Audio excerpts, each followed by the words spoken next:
Good morning and welcome to the Public Service Commission of South Carolina. It is Tuesday, January 17th, 9:36 a.m., and we are here in docket number 2022-254E, which pertains to the application of Duke Energy Progress, LLC, for an increase in electric rates, adjustments in electric rate schedules and tariffs, and requests for an accounting order.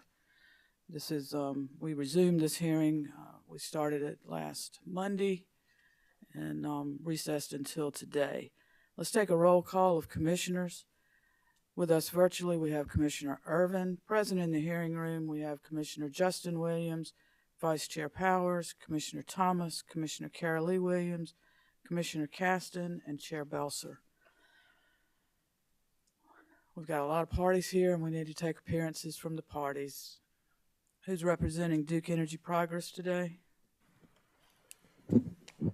Good morning, Chair Belser, Vice Chair Powers, members of the Commission. Again, my name is Kamal Robinson, appearing on behalf of Duke Energy Progress, LLC.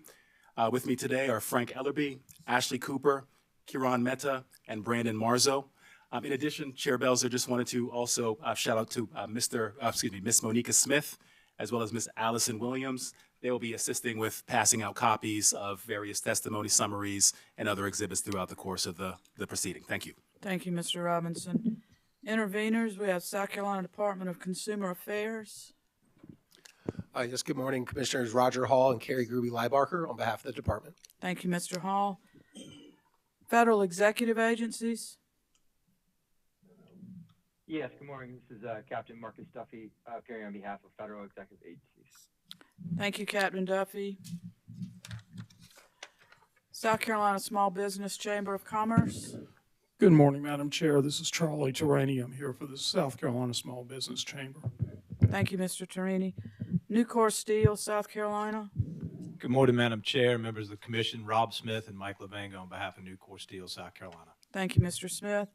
South Carolina Coastal Conservation League, Southern Alliance for Clean Energy and Vote Solar. Good morning, Chair Belser. This is Kate Mixon and Emma Clancy on behalf of SACE, CCL, and Vote Solar. Thank you, Ms. Mixon. Sierra Club. Good morning, Chair Belser. My name is Justin Smolowski on behalf of Sierra Club, and I'm joined by Bob Guile virtually. Thank you, Mr. Somolowski. Mr. Guile, I think you spoke up. I just wanted to make sure that Mr. Somolowski was there. Good morning, Madam Chair. Good morning, Mr. Guile. Walmart Incorporated. Good morning. My name is Stephanie Eaton, and I'm appearing on behalf of Walmart, Inc. in this hearing. Thank you. Thank you, Ms. Eaton. South Carolina Energy Users Committee. Madam Chair, I'm Scott Elliott. I'm here for the energy users this morning. Thank you, Mr. Elliott. Office of Regulatory Staff. Thank you, Madam Chair. Ben Mustian on behalf of ORS. With me today is Ms. Donna Rainey and Ms. Nicole Given. In addition, our Executive Director, Ms. Nanette Edwards, is here with us today. Thank you, Mr. Mustian. Let's see, where do we go now? Mr. Robinson?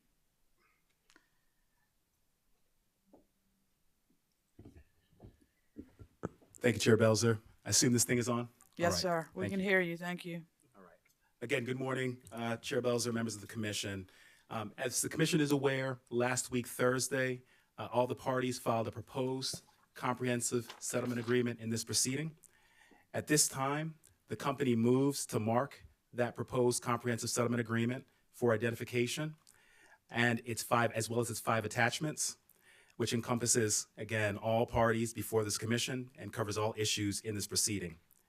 And we therefore move it, in addition to marked for identification, we also move it into the record as the next hearing exhibit. I do have some brief remarks regarding the settlement if and when it pleases the commission as well, Chair Belser. Thank you. Mr. Robinson, we will mark the settlement agreement with attachments as hearing exhibit number 6 and receive that document into the evidence of this case. And before I forget, counsel, you may speak from wherever you're most comfortable. If you want to remain seated, just make sure I can find you in the crowd. And you're welcome to use the mic at your table. If you're more comfortable standing, and you can get to a podium, feel free to do so. You need to feel comfortable in this proceeding, so we want to accommodate you in those regards. Mr. Robinson, you want to go ahead? Thank you, Chair Belzer. Chair Belzer, members of the Commission, the Comprehensive Settlement Agreement represents the culmination of extensive negotiations with all parties in this docket and covers all issues presented in this proceeding for this Commission's consideration. I would like to personally, as well as on behalf of the company, thank all of the parties for their collaboration and compromise, particularly during the holiday season, to achieve this result.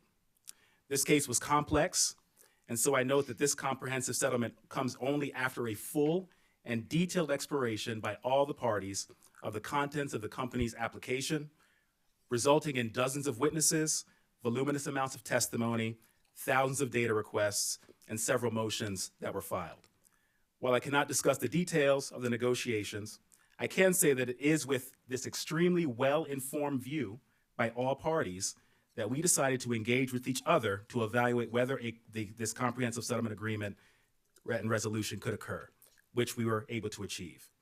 Accordingly, the company views this comprehensive settlement agreement as a complete package representing a fair and reasonable outcome, fully resolving all issues in this proceeding, resulting in just and reasonable rates, and is in the public interest. I will not go through the details of the settlement today. I have Mr. Mike Callahan, Rachel Elliott, and Teresa Reed, who will explain to you why the company believes that is the case. However, and accordingly, we request that the Commission approve the comprehensive settlement agreement in its entirety. Thank you very much. Thank you, Mr. Robinson. I know we have a lot of housekeeping matters, but you've kind of given an introduction. Is there any other party that wishes to make an introductory statement at this time? Okay, hearing none. I believe that the settlement agreement agrees to or has a provision where pre-filed testimony and exhibits of most of the witnesses will be stipulated into the record. That is correct, Chair Belzer. We have a few witnesses that are appearing either virtually or in person today to present settlement testimony. Do y'all propose to put in, will they introduce and support, put in their direct or rebuttal or their pre-filed testimonies when they're live, or are you going to do that as a package at the beginning? Chair Belzer, obviously I'm happy to do what the Commission requests or prefers, but we're prepared to be able to move in all of the pre-filed testimony here today at one juncture, and then have our witnesses be able to speak to, of course, in person, the live hearing testimony. I would suggest that the settlement testimonies be put in live. If you want to do pre-filed direct, rebuttal, or corrected versions, that's fine, but is that meet with the approval of the parties that settlement witnesses will put in their settlement testimony? No issues for me, Chair Belzer. I'm fine with that. All right, this is going to take a few minutes, so we need to go one by one because we will need to mark pre-filed exhibits as hearing exhibits. So, and if we are missing any verifications, please note that so that we can hold late filed exhibit for verifications. Thank you, Chair Belzer. I'm ready whenever you all are. We're ready. Okay, let's begin with Mr. Mike Callahan. Okay. Mr. Callahan filed direct testimony consisting of 18 pages, as well as rebuttal testimony consisting of 25 pages.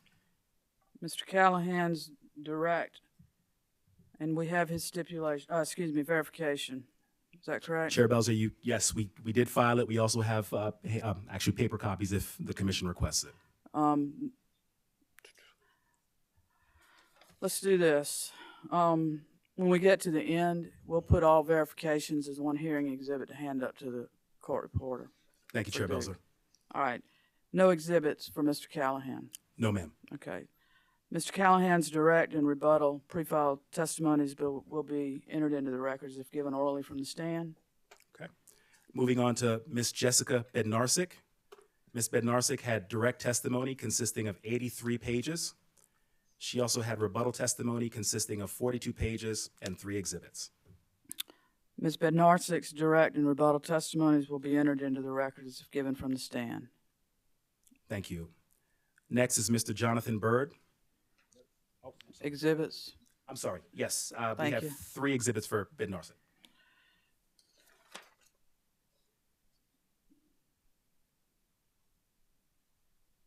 Ms. Bednarsik's, is that direct? That's Rebuttal. that is rebuttal. Rebuttal exhibits will be marked for identification as hearing Exhibit 7 and entered into the record. Thank you. Next is Mr. Jonathan Byrd. Mr. Byrd had direct testimony consisting of 23 pages and 7 exhibits. He also had rebuttal testimony consisting of 18 pages. Mr. Byrd's direct and rebuttal testimonies will be entered into the record as if given orally from the stand. Mr. Byrd's direct exhibits will be marked for identification as hearing Exhibit 8 and received into the evidence of the case. Thank you. Next is Mr. Jim Coyne. Mr. Coyne had rebuttal testimony consisting of 11 pages and 2 exhibits. Mr. Coyne's rebuttal testimony will be entered into the record as given from the stand. Mr. Coyne's rebuttal exhibits, and where there's more than one exhibit for all of these witnesses, it'll be a composite exhibit. Let's just get that out of the way. Composite exhibit, hearing marked for identification as hearing Exhibit 9 and received into the evidence of the case. Thank you. Miss Rachel Elliott is next. She's got a number of file testimony here. So direct testimony consisting of 44 pages, as well as 4 exhibits. She also files supplemental direct testimony consisting of 10 pages and 4 exhibits. She also has second supplemental direct testimony consisting of 5 pages. And she had rebuttal testimony consisting of 31 pages and 6 exhibits.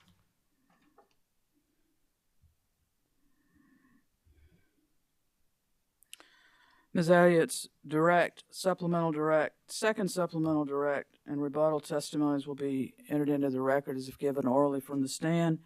Ms. Elliott's 4 direct exhibits, 4 supplemental exhibits, and 6 rebuttal exhibits. 6 rebuttal, that's correct. 6 rebuttal exhibits will be a composite exhibit marked for identification as hearing Exhibit 10 and received into the evidence of the case. Thank you. Next is Mr. Stephen Fetter. Mr. Fetter had direct testimony consisting of 26 pages and 1 exhibit, as well as rebuttal testimony consisting of 11 pages. Mr. Fetter's direct and rebuttal testimony will be entered into the record as if given orally from the stand. Mr. Fetter's direct exhibit will be marked for identification as hearing Exhibit 11 and received into the evidence of the case. Thank you. Next is Mr. Brent Guyton. Mr. Guyton had direct testimony consisting of 31 pages and 8 exhibits, as well as rebuttal testimony consisting of 27 pages and 5 exhibits. Mr. Guyton's direct and rebuttal testimonies will be entered into the records if given from the stand. Mr. Guyton's 8 direct exhibits and 5 rebuttal exhibits will be a composite exhibit marked for identification as hearing Exhibit 12 and received into the evidence of the case. Thank you, Chair Belzer. Next is Ms. Janice Hager. Ms. Hager had direct testimony consisting of 27 pages and 3 exhibits, as well as rebuttal testimony consisting of 15 pages.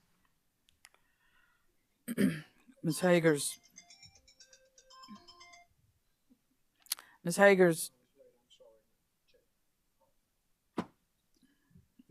direct and rebuttal testimony will be entered into the record as if given from the stand, and her 3 direct exhibits will be a composite exhibit marked for identification as hearing Exhibit 13 and received into the evidence of this case. Thank you. Next is Mr. Larry Hatcher. Mr. Hatcher had direct testimony consisting of 30 pages. Mr. Hatcher's direct testimony will be read into the record as if given orally from the stand. Thank you. Next is Ms. Retha Hunsaker. Ms. Hunsaker had direct testimony consisting of 15 pages. Ms. Hunsaker's direct testimony will be entered into the record as if given from the stand. Thank you, Chair Belzer. Next is Mr. Dan Malley. Mr. Malley had direct testimony consisting of 22 pages and 1 exhibit. Mr. Malley's direct testimony will be entered into the record as if given from the stand. Mr. Malley's exhibit will be marked for identification as hearing Exhibit 14 and received into the evidence of this case. Thank you. Next is Dr. Roger Morin. Dr. Morin had direct testimony consisting of 73 pages, 2 appendices, and 9 exhibits. And he had rebuttal testimony consisting of 99 pages, 4 rebuttal exhibits, as well as part of his rebuttal testimony, he also updated his exhibits 2 through 9. And so we would move those as well. This is Dr. Morin, right? Yes, ma'am. Dr. Morin's direct and rebuttal testimonies will be entered into the record as if given from the stand. Dr. Morin's exhibits, direct exhibits, the appendices and the 9 exhibits, and the rebuttal exhibits and updated exhibits will be marked for identification as hearing Exhibit 15 and received into the evidence of this case. Thank you. Next is Mr. Carl Newland.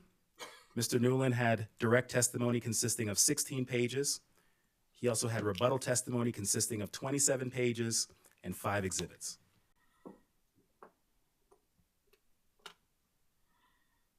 Mr. Newland's direct and rebuttal testimonies will be entered into the record as given from the stand. Mr. Newland's rebuttal exhibits will be marked for identification as hearing Exhibit 16 and received into the evidence of the case. Thank you. Next is Mr. Tom Ray.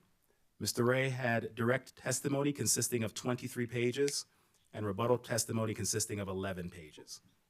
Mr. Ray's direct and rebuttal testimonies will be entered into the record as given from the stand. Thank you. Next is Ms. Teresa Reed. Ms. Reed had direct testimony consisting of 42 pages, as well as 8 exhibits. She also had an errata to direct testimony filed September 23rd, 2022. And she also had rebuttal testimony consisting of 11 pages. Do we need to put the, I know that y'all filed corrected direct. Do we need to, can we just put in the corrected direct? I think that's what's listed in the settlement agreement. Yes, thank you, Chair Belzer. That is correct. So the company would revise its request and move in the corrected direct testimony that was filed on September 23rd. Right. Ms. Reed's corrected direct testimony and rebuttal testimony will be entered into the record as if given from the stand. Thank you. Next is Mr. Sean Riley.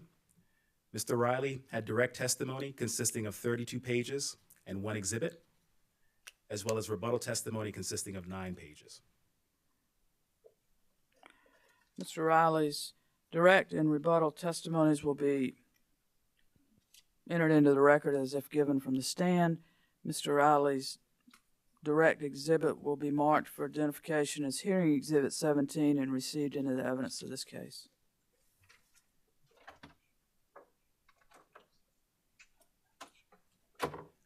Chair Belzer, just for clarity purposes, Reed exhibits I'm should sorry. I'm sorry, go ahead. Did I? Okay, Reed was 17, is that right? That's right. I don't know that I moved in Reed's. Okay. Like me to turn back to Reed and restate? Reed's exhibits. Yes. If you would restate Ms. Reed's. Happy to. Ms. Reed's direct testimony consisting of 42 pages and 8 exhibits. Excuse me, the corrected direct testimony consisting of 42 pages and 8 exhibits. Rebuttal testimony consisting of 11 pages as well. So the exhibits are related to her corrected direct testimony. Okay. Ms. Reed's direct exhibits attached to her corrected direct testimony will be marked for identification as hearing Exhibit 17 and received into the evidence of the case. Thank Now, you. Mr. Riley's direct exhibit will be marked for identification as hearing Exhibit 18 and received into the evidence of the case. And my Thank you. apologies, but thank you for the correction. No worries, thank you. All right, Mr. Rokoff as well is next, Mr. Mark Rokoff. Direct testimony consisting of 4 pages and 2 exhibits, and rebuttal testimony consisting of 23 pages and 1 exhibit. Mr. Rokoff's Direct and rebuttal testimonies will be received into the record as if given from the stand. Mr. Rokoff's direct and rebuttal exhibits will be a composite exhibit marked for identification as hearing exhibit 19 and received into the evidence of this case. Thank you. Next is Ms. Kim Smith. Ms. Smith's rebuttal testimony consisting of 17 pages. Ms. Smith's rebuttal testimony will be received into the record as if given orally from the stand.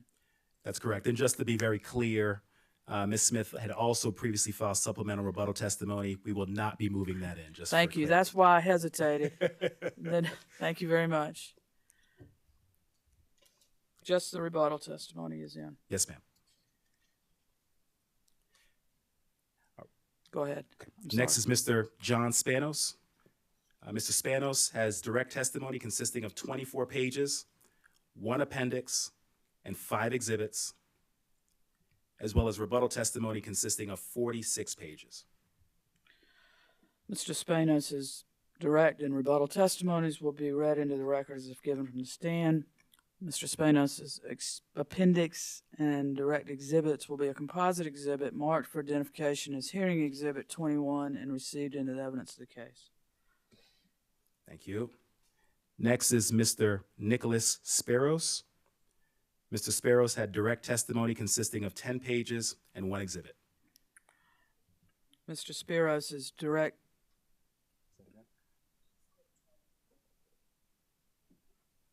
$20 wasn't Smith, 20 was Miss Smith, I believe. but there was no exhibit. No exhibits. She had no Okay, exhibits. thank you. Madam Court Reporter, I apologize. Can we go back? All right. 20 will be Spanos's, Mr. Spanos's exhibits, appendix and exhibits.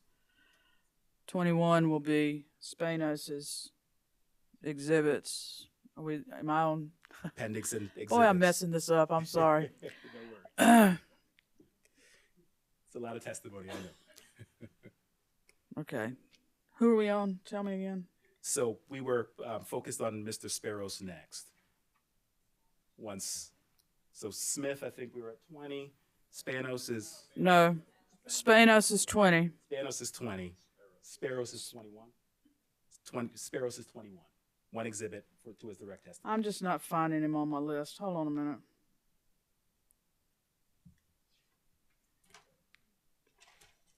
Thank you. Whoever said 17, thank you. Sparrows. And tell me his exhibit again. Yes, he had 1 exhibit to his direct testimony. 1. Mr. Sparrows' exhibit will be marked for identification as 21 and received into the evidence of this case. Thank you. Next is Mr. Jacob Stewart. Mr. Stewart had direct testimony consisting of 26 pages and 2 exhibits. And he also had rebuttal testimony consisting of 23 pages and 1 exhibit. Mr. Stewart's direct and rebuttal testimony will be received into the record as if given orally from the stand. Mr. Stewart's exhibits will be a composite exhibit marked for identification as hearing exhibit 22 and received into the evidence of the case. Thank you. Next is Miss Julie Turner. Ms. Turner had direct testimony consisting of 17 pages, as well as rebuttal testimony consisting of 16 pages and 2 exhibits. Ms. Turner's direct and rebuttal testimonies will be received into the record as if given orally from the stand. Ms. Turner's exhibits will be marked for identification as hearing exhibit 23 and received into the evidence of the case. Thank you. And last one, Chair Belzer, for the company, Ms. Marsha Williams. Ms. Williams had direct testimony consisting of 55 pages and 1 exhibit, as well as rebuttal testimony consisting of 29 pages. Okay. Ms. Williams' direct and rebuttal testimony will be received into the record as if given orally from the stand. Ms. Williams' exhibits will be marked for identification as hearing exhibit 24 and admitted into the evidence of the case. Thank you. And Chair Belzer, that is the last witness. We have the verifications for testimony if the chair would like that and to mark that for identification as well. We'll do a composite exhibit for Duke Energy Progress witness verifications. That will be marked for identification as hearing exhibit 25 and received into the evidence of this case. Thank you. And I'll get you to hand those up to the court reporter at the break. Just make sure she has them. Thank you. Thank you very much. Thank you, and thank you for your patience with me, Mr. Robinson. Anytime, Chair Belzer. South Carolina energy users, are you prepared to put your witnesses' testimony into the record?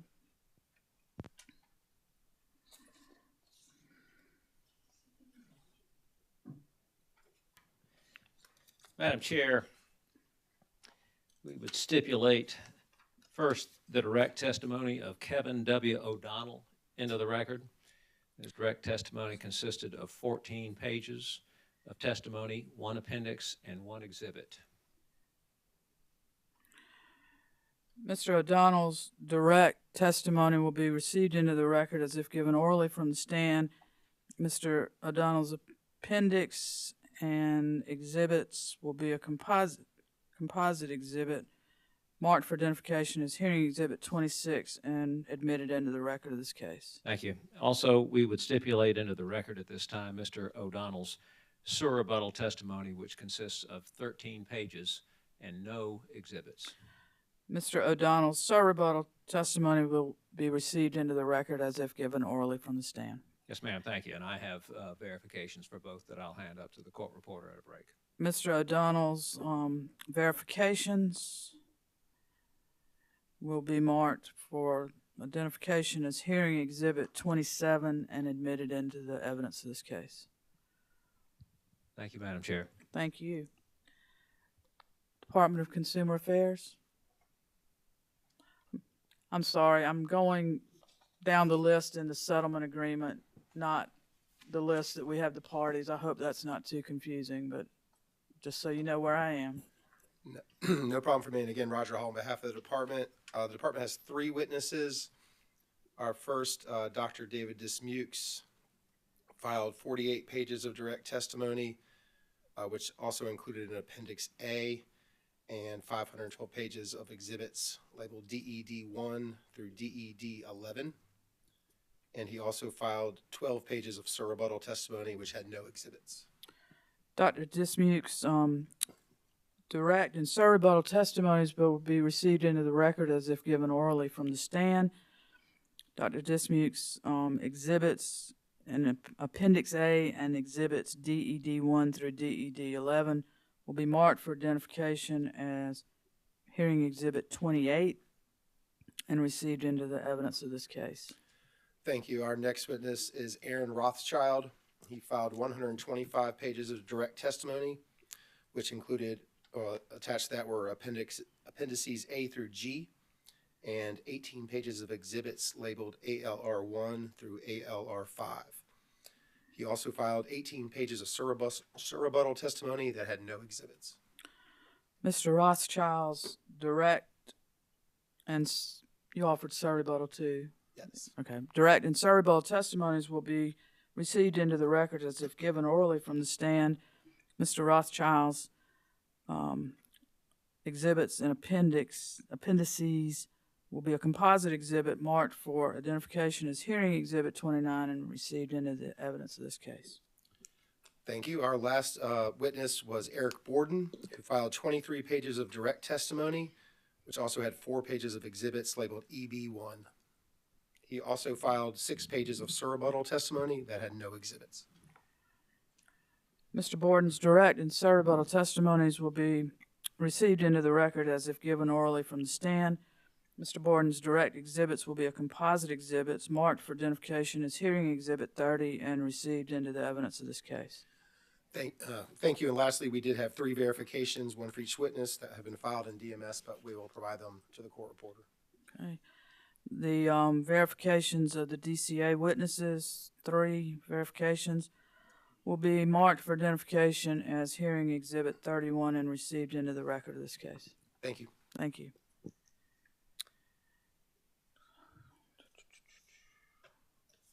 What do I have next?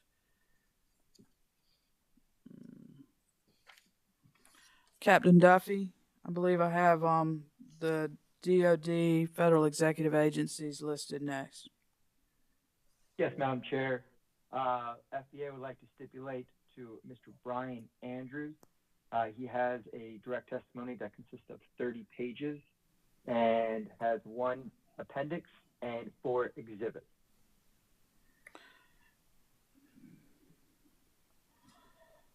Mr. Andrews, direct. Are you putting in direct and sir rebuttal? Yes, and Sir Roberto. That was going to be next on my. Oh, okay, that's fine.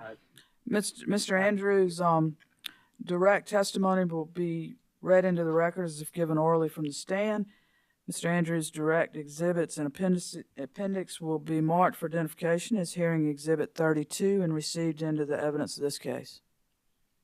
Thank you. Mr. Andrews also has Sir Roberto testimony that it consists of 7 pages and 1 exhibit. Mr. Andrews' sir rebuttal testimony will be received into the record of this case as if given orally from the stand, and his sir rebuttal exhibit will be marked for identification as hearing exhibit 33 and received into the evidence of this case. Next, FDA would like to stipulate to Mr. Christopher Walters direct testimony that consists of 70 pages, 1 appendix, and 17 exhibits. Mr. Walters' direct testimony will be entered into the record as if given orally from the stand. His appendix and exhibits attached to his direct testimony will be marked for identification as hearing exhibit 34 and received into the record of this case. FDA would also like to stipulate to Mr. Walters sir rebuttal testimony that consists of 18 pages and no exhibits. I'm sorry, could you repeat? I'm not sure I caught all that. Yes, Madam Chair. FDA would also like to stipulate to Christopher Walters sir rebuttal testimony that consists of 18 pages and no exhibits. Mr. Walters' sir rebuttal testimony will be entered into the record as if given orally from the stand. Lastly, FDA would like to stipulate to Mr. Michael Gorman's direct testimony that consists of 27 pages, 1 appendix, and 2 exhibits. Mr. Gorman's direct testimony will be received into the record as if given orally from the stand. Mr. Gorman's appendix and 2 exhibits with his direct testimony will be marked for identification as hearing exhibit 35 and received into the evidence of this case. And FDA would also like to stipulate to Mr. Gorman's sir rebuttal testimony that consists of 19 pages and 1 exhibit. Mr. Gorman's sir rebuttal testimony will be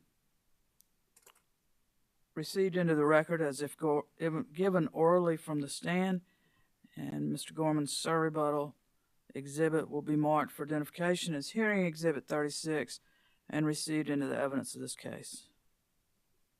And we've also filed our verifications electronically, Madam Chair, and we've also FedExed hard copy to the Commission. Thank you. We will hold hearing exhibit number 37. Well, the verifications will be hearing exhibit 37, which is marked for identification and received into the record of this case. Has that got us covered? Yes, ma'am. Thank you, Captain Duffy. South Carolina Small Business Chamber of Commerce. Madam Chair, we would like to enter into the record the direct testimony of James Anthony Ward, 2 pages of which were pre-filed. In this case, without exhibits, and I'd request that the Commission allow us to hold the record open for a late filed exhibit for Mr. Ward's verification, please. Mr. Ward's direct testimony will be entered into the record as if given orally from the stand, and we will hold a late filed exhibit for the verification from Mr. Ward of his testimony. That is marked for identification and received into the evidence. Late filed exhibit 38. Thank you.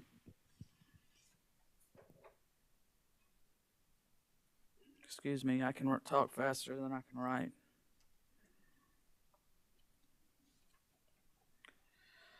Newport, South Carolina. Good morning, Chair Belzer and Commissioners. Nucor Steel has two witnesses we'd like to stipulate to. First is Jeffrey Pollock.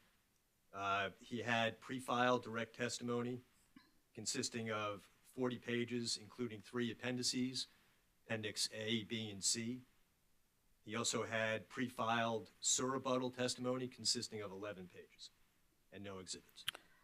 Mr. Pollock's direct and surrebuttal testimonies will be read into the record as if given orally from the stand. Mr. Pollock's appendices attached as direct testimony will be marked for identification as hearing exhibit number 39 and received into the evidence of this case. We'd also like to stipulate the testimony of Billy S. LeConte. Ms. LeConte had corrected pre-filed direct testimony consisting of 21 pages, including 2 appendices and 2 exhibits. She also had pre-filed surrebuttal testimony consisting of 4 pages. Okay.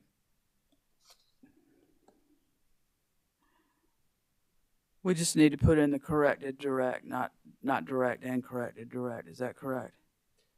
Yes, we put in the initial testimony was filed on December 1st. We put in an errata on the 9th. The corrected direct testimony reflects the errata. And then, but I'm just making sure we only have to put in the corrected direct. Is that correct? That's correct. Okay. Ms. LeConte's corrected direct and surrebuttal testimonies will be received into the record as if given orally from the stand, and her appendices and exhibits attached to corrected direct testimony will be marked for identification as hearing exhibit 40 and received into the record of this case.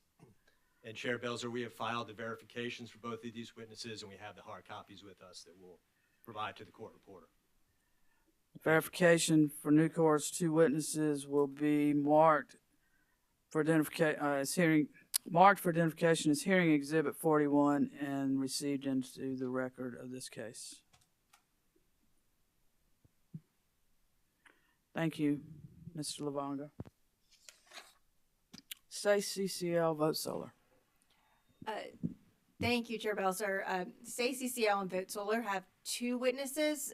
We did not file a verification for Mr. Jim Gravatt, but since he'll be appearing to present his settlement testimony, if it's amenable to the commission, we would propose to just move his testimony into the record at that. That's at that fine. time. Thank you. Thank you.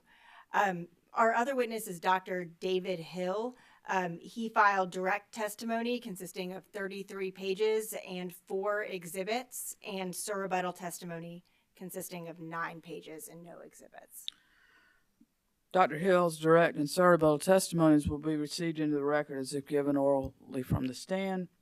Dr. Hill's direct exhibits will be marked for identification as hearing exhibit 42 and received into the evidence of this case. And Thank you, Chair Belzer. And we filed a verification for Dr. Hill yesterday and also have hard copies that we can provide. Dr. Hill, the verification for Dr. Hill's testimony will be marked for identification as hearing exhibit 43 and received into the evidence of this case. Thank you.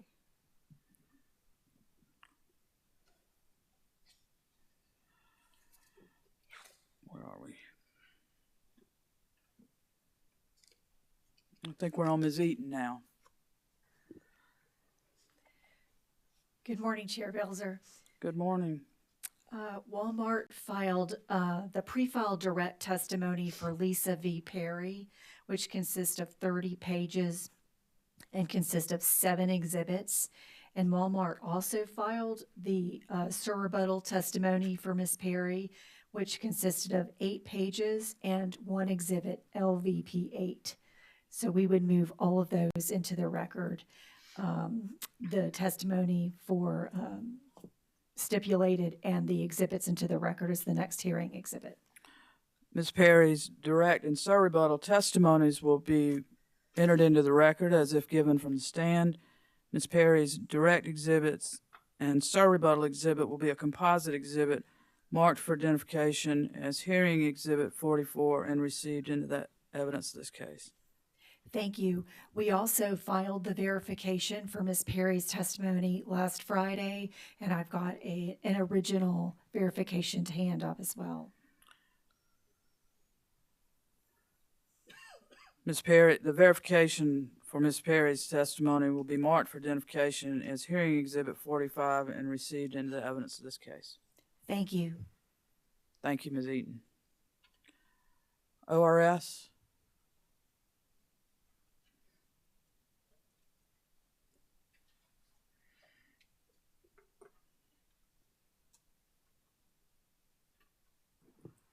Thank you, Madam Chair. Nicole Given on behalf of the Office of Regulatory Staff.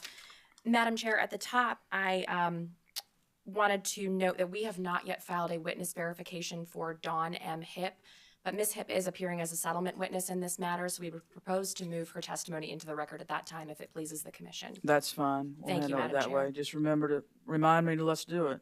Okay, thank you, Madam Chair. Second, I'm going to move through ORS's direct testimony first and then proceed with their surrebuttal testimony, if that pleases the Commission. Okay, so you're going to do witnesses direct and surrebuttal Correct. separate. Okay. Organizationally, that just made more sense in my head. Just add some more numbers. First, we have the corrected direct testimony of Robert A. Lawyer, which consisted of 10 pages. And I'll note that was pre-filed on December 2nd, 2022. Mr. Lawyer's corrected direct testimony will be entered into the record as if given orally from the stand. Thank you, Madam Chair. Next, we have the direct testimony of Elizabeth P. McGlone, which consisted of 28 pages and 2 exhibits. Ms. McGlone's direct testimony will be entered into the record as if given from the stand, and her 2 direct exhibits will be marked for identification as hearing Exhibit 46 and received into the evidence of this case. Thank you, Madam Chair. Next, we have the direct testimony of Glenn A. Watkins, consisting of 43 pages and 6 exhibits. Mr. Watkins' direct testimony will be entered into the record as if given from the stand. Mr. Watkins' direct exhibits will be marked for identification as hearing Exhibit 47 and received into the evidence of this case. Thank you, Madam Chair. Next is the direct testimony of Anthony D. Brazino, consisting of 31 pages and 8 exhibits. Mr. Brazino's direct testimony will be entered into the record as if given orally from the stand.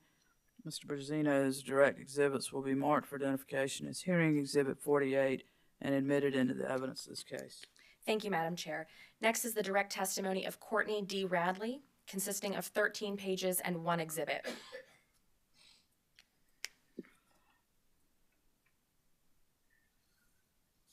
I'm sorry. Would you repeat that, please? Of course. The direct testimony of Courtney D. Radley, consisting of 13 pages and 1 exhibit. Radley's direct testimony will be entered into the record as if given orally from the stand.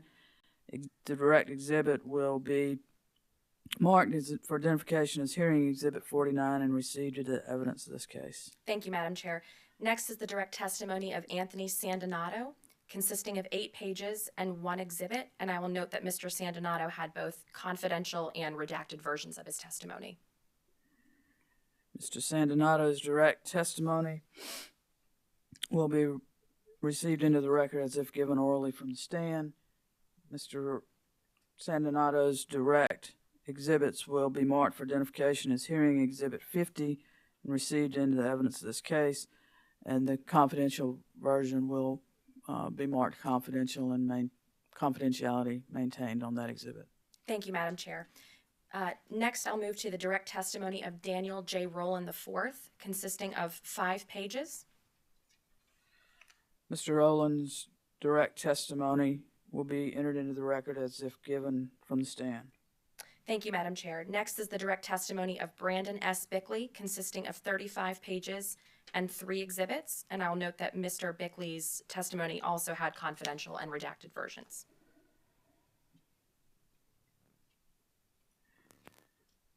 Mr. Bickley's direct testimony will be admitted into the record entered into the record as if given orally from the stand. Mr. Bickley's direct exhibit will be marked for identification as hearing exhibit 51 and received into the evidence of this case with confidentiality maintained on this confidential exhibit. Thank you, Madam Chair. Next is the direct testimony of Omari R. Thompson, consisting of 10 pages. Mr. Thompson's direct testimony will be received into the record as if given orally from the stand. Thank you, Madam Chair. Next is the direct testimony of Daniel J. Whitliff, consisting of 64 pages and 21 exhibits. Mr. Whitliff's direct testimony will be received into the record as if given from the stand. Mr. Whitliff's direct exhibits will be marked for identification as hearing exhibit 52 and received into the evidence of this case. Thank you, Madam Chair. Next is the direct testimony of Michael L. Seaman Wynn, consisting of 10 pages and 2 exhibits. Mr. Seaman Wynn's direct testimony will be received into the evidence or into the record as if given orally from the stand, and his direct exhibits will be marked for identification as hearing exhibit 53 and received into the evidence of this case. Thank you, Madam Chair. Next is the corrected direct testimony of Donald Shane Hyatt, consisting of 6 pages and 2 exhibits. And I'll note that those were pre-filed on January 6, 2023. Mr. Hyatt's direct testimony, is this corrected? The Corrected. corrected Yes, ma'am. direct testimony will be entered into the record as if given orally from the stand. Mr. Hyatt's exhibits will be marked for identification as hearing exhibit 54 and received into the evidence of this case. Thank you, Madam Chair. Next is the corrected direct testimony of Aaron K. Rabin, consisting of 17 pages and 2 exhibits. And those were also pre-filed on January 6, 2023. And I'll note for the Commission that there are confidential and redacted versions of Mr. Rabin's corrected direct testimony as well.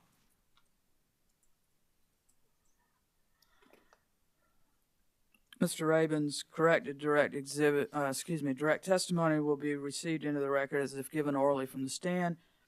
Mr. Rabin's 2 exhibits with his attached to his direct testimony will be marked for identification as hearing exhibit 55 and received into the evidence of this case. I believe there was a motion for confidentiality filed with the filing of that testimony. I think That is correct, Madam Chair. I'm not sure if it's on the agenda for this week or for next week. We have put it on the Commission's agenda for the business meeting so that the DMS will reflect a directive on that matter. Thank you, Madam Chair. But Appreciate that in clarity. the meantime, we will hold his exhibit as confidential till we can rule on that motion. Thank you, Madam Chair. Next is the direct testimony of Richard A. Baudino, consisting of 37 pages and 4 exhibits. Mr. Baudino's direct testimony will be admitted into the record as if given orally from the stand. Mr. Baudino's 4 exhibits will be a composite exhibit marked for identification as hearing exhibit 56 and received into the record of this case. Thank you, Madam Chair. Next is the direct testimony of David J. Garrett, consisting of 42 pages, 3 appendices, and 27 exhibits.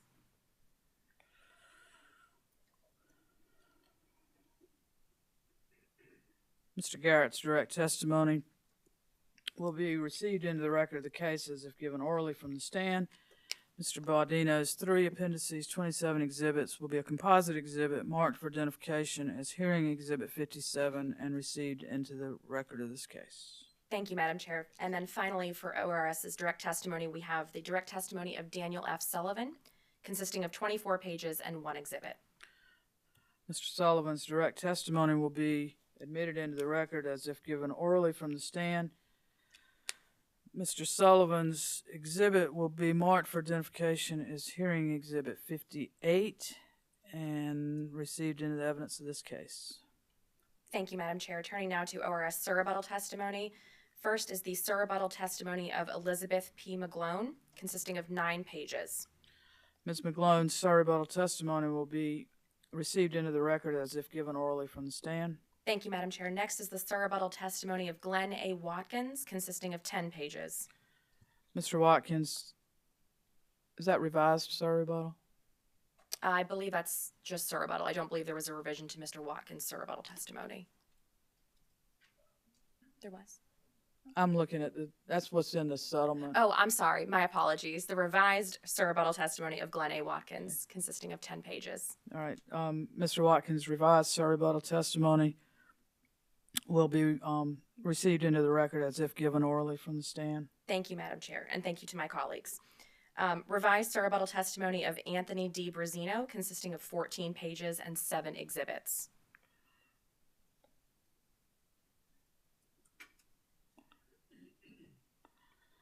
Mr. Brazino's revised surrebuttal testimony will be received into the record as if given orally from the stand. Mr. Brazino's exhibits attached to that testimony will be marked for identification as hearing exhibit 59 and received into the evidence of this case. Thank you, Madam Chair. Next is the surrebuttal testimony of Courtney D. Radley, consisting of 8 pages. Mr. Radley's surrebuttal testimony will be received into the record as if given orally from the stand. Thank you. Next is the surrebuttal testimony of Anthony Sandonato, consisting of 10 pages. Mr. Sandonato's surrebuttal testimony will be received into the record as if given orally from the stand. Thank you, Madam Chair. Next is the surrebuttal testimony of Brandon S. Bickley, consisting of 17 pages. Mr. Bickley's surrebuttal testimony will be received into the record as if given orally from the stand. Next is the surrebuttal testimony of Omari R. Thompson, consisting of 5 pages.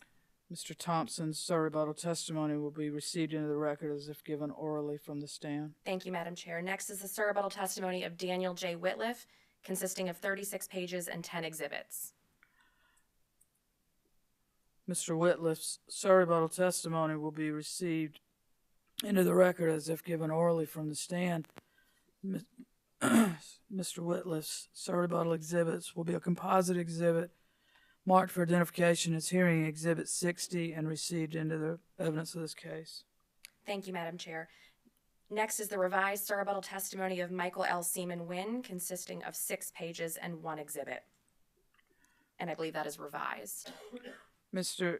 Seaman Wynn's revised surrebuttal testimony will be received into the record as if given orally from the stand, and Mr. Seaman Wynn's revised surrebuttal exhibit will be marked for identification as hearing exhibit 61 and admitted into the record of this case. Thank you, Madam Chair. Next is the surrebuttal testimony of Daniel F. Sullivan, consisting of 11 pages and 2 exhibits.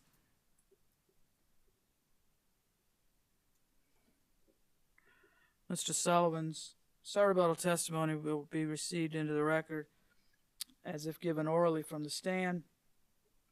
Mr. Sullivan's surrebuttal exhibits will be a composite exhibit marked for identification as hearing exhibit 62 and received into the evidence of this case. Thank you, Madam Chair. Next is the surrebuttal testimony of Aaron K. Rabin, consisting of 4 pages. Mr. Rabin's surrebuttal testimony will be received into the record as if given orally from the stand. Thank you, Madam Chair. Next is the surrebuttal testimony of Richard A. Baudino, consisting of 16 pages and 1 exhibit. Mr. Baudino's surrebuttal testimony will be received into the record as if given orally from the stand. Mr. Baudino's surrebuttal exhibit will be marked for identification as hearing exhibit 63 and received into the evidence of this case. Thank you, Madam Chair. And finally, we have the surrebuttal testimony of David J. Garrett, consisting of 7 pages. Mr. Garrett's surrebuttal testimony will be received into the record as if given orally from the stand. Thank you, Madam Chair. And ORS has witness verifications. I believe those have been filed. We also have physical copies for a composite hearing exhibit. I will note, though, that we are still waiting on the physical copies for Richard Baudino and David Garrett. My understanding is those copies are en route to ORS, and perhaps we could hold a late filed exhibit for those. That was Garrett and Baudino.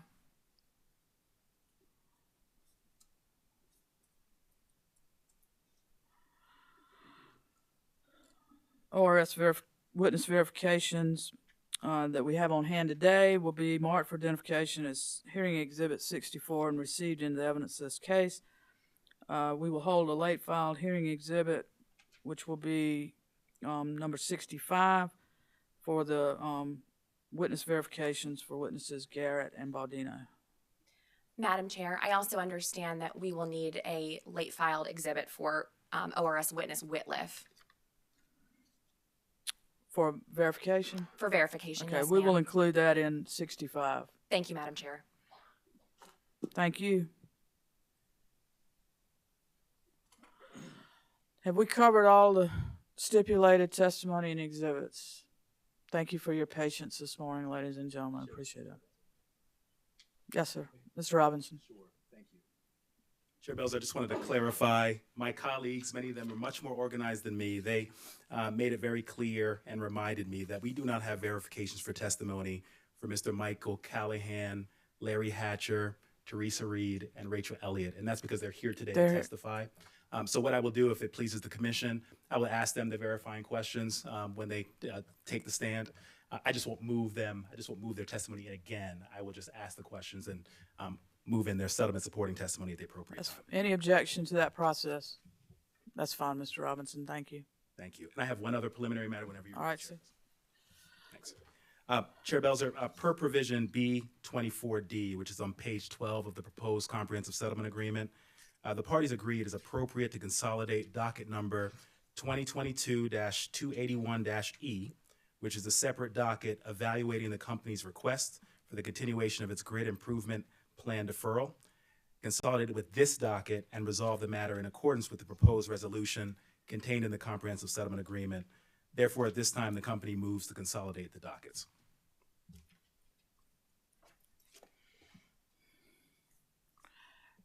Consolidate the docket for hearing?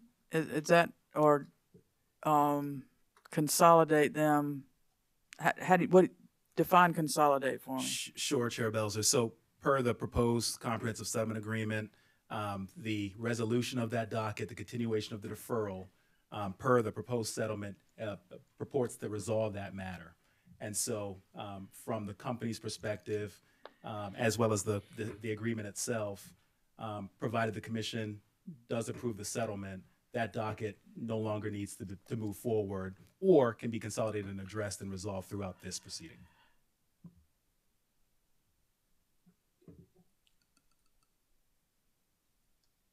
Okay, so if the settlement is approved, and we will address that docket in this order as well. Okay. Yes, Chair Belzer. Let's consolidate for hearing purposes here today. Thank you. Thank you. Anything further? Any other preliminaries from matters from any other parties? Okay, Mr. Robinson, you want to call your first witness? Thank you, Chair Belzer. At this time, the company calls Mr. Michael Callahan and Mr. Larry Hatcher to the stand.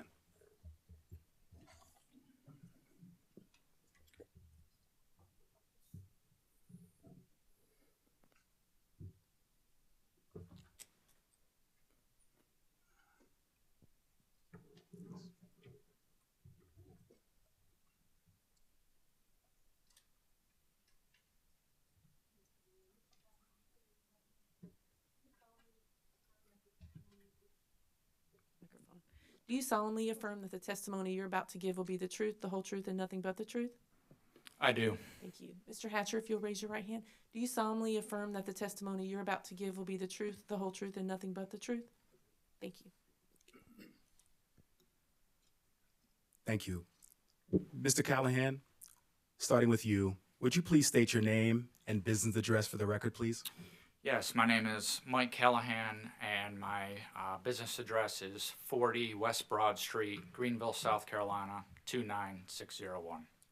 Thank you. And by whom are you employed and in what capacity?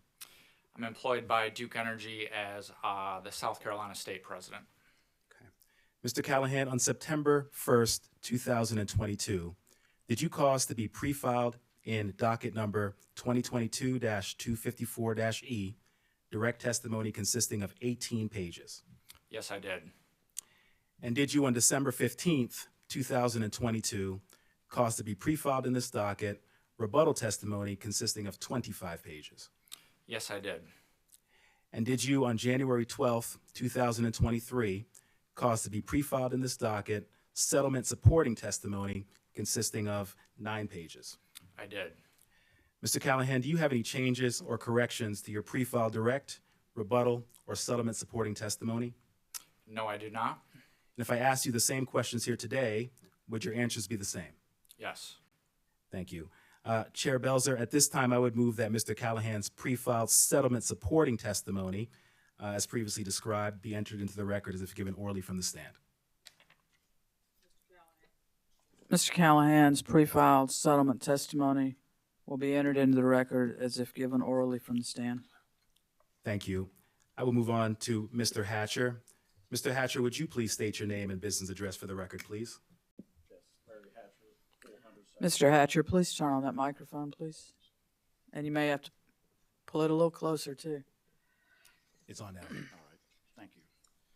It's Larry Hatcher, 400 South Tryon Street. I'm going to need you to get a little closer to that or pull it towards you. Let's try it again. Is that better? Yes, sir. Thank you. Sorry about that. So Larry Hatcher, 400 South Tryon Street, Charlotte, North Carolina. Mr. Hatcher, by whom are you employed and in what capacity? I'm employed by Duke Energy Progress. I'm the Senior Vice President of Customer Experiences and Services. Thank you. Mr. Hatcher, on September 1st, 2022, did you cause to be pre-filed in this docket direct testimony consisting of 30 pages? I did. And do you have any changes or corrections to your pre-filed direct testimony? No, sir. Mr. Hatcher, if I ask you the same questions here today, would your answers be the same? Yes, sir. Mr. Hatcher, while you did not file settlement supporting testimony, do you support the comprehensive settlement as a fair and reasonable compromise, resulting in just and reasonable rates in the public interest and should therefore be approved? I do. Mr. Callahan, and I'm sorry.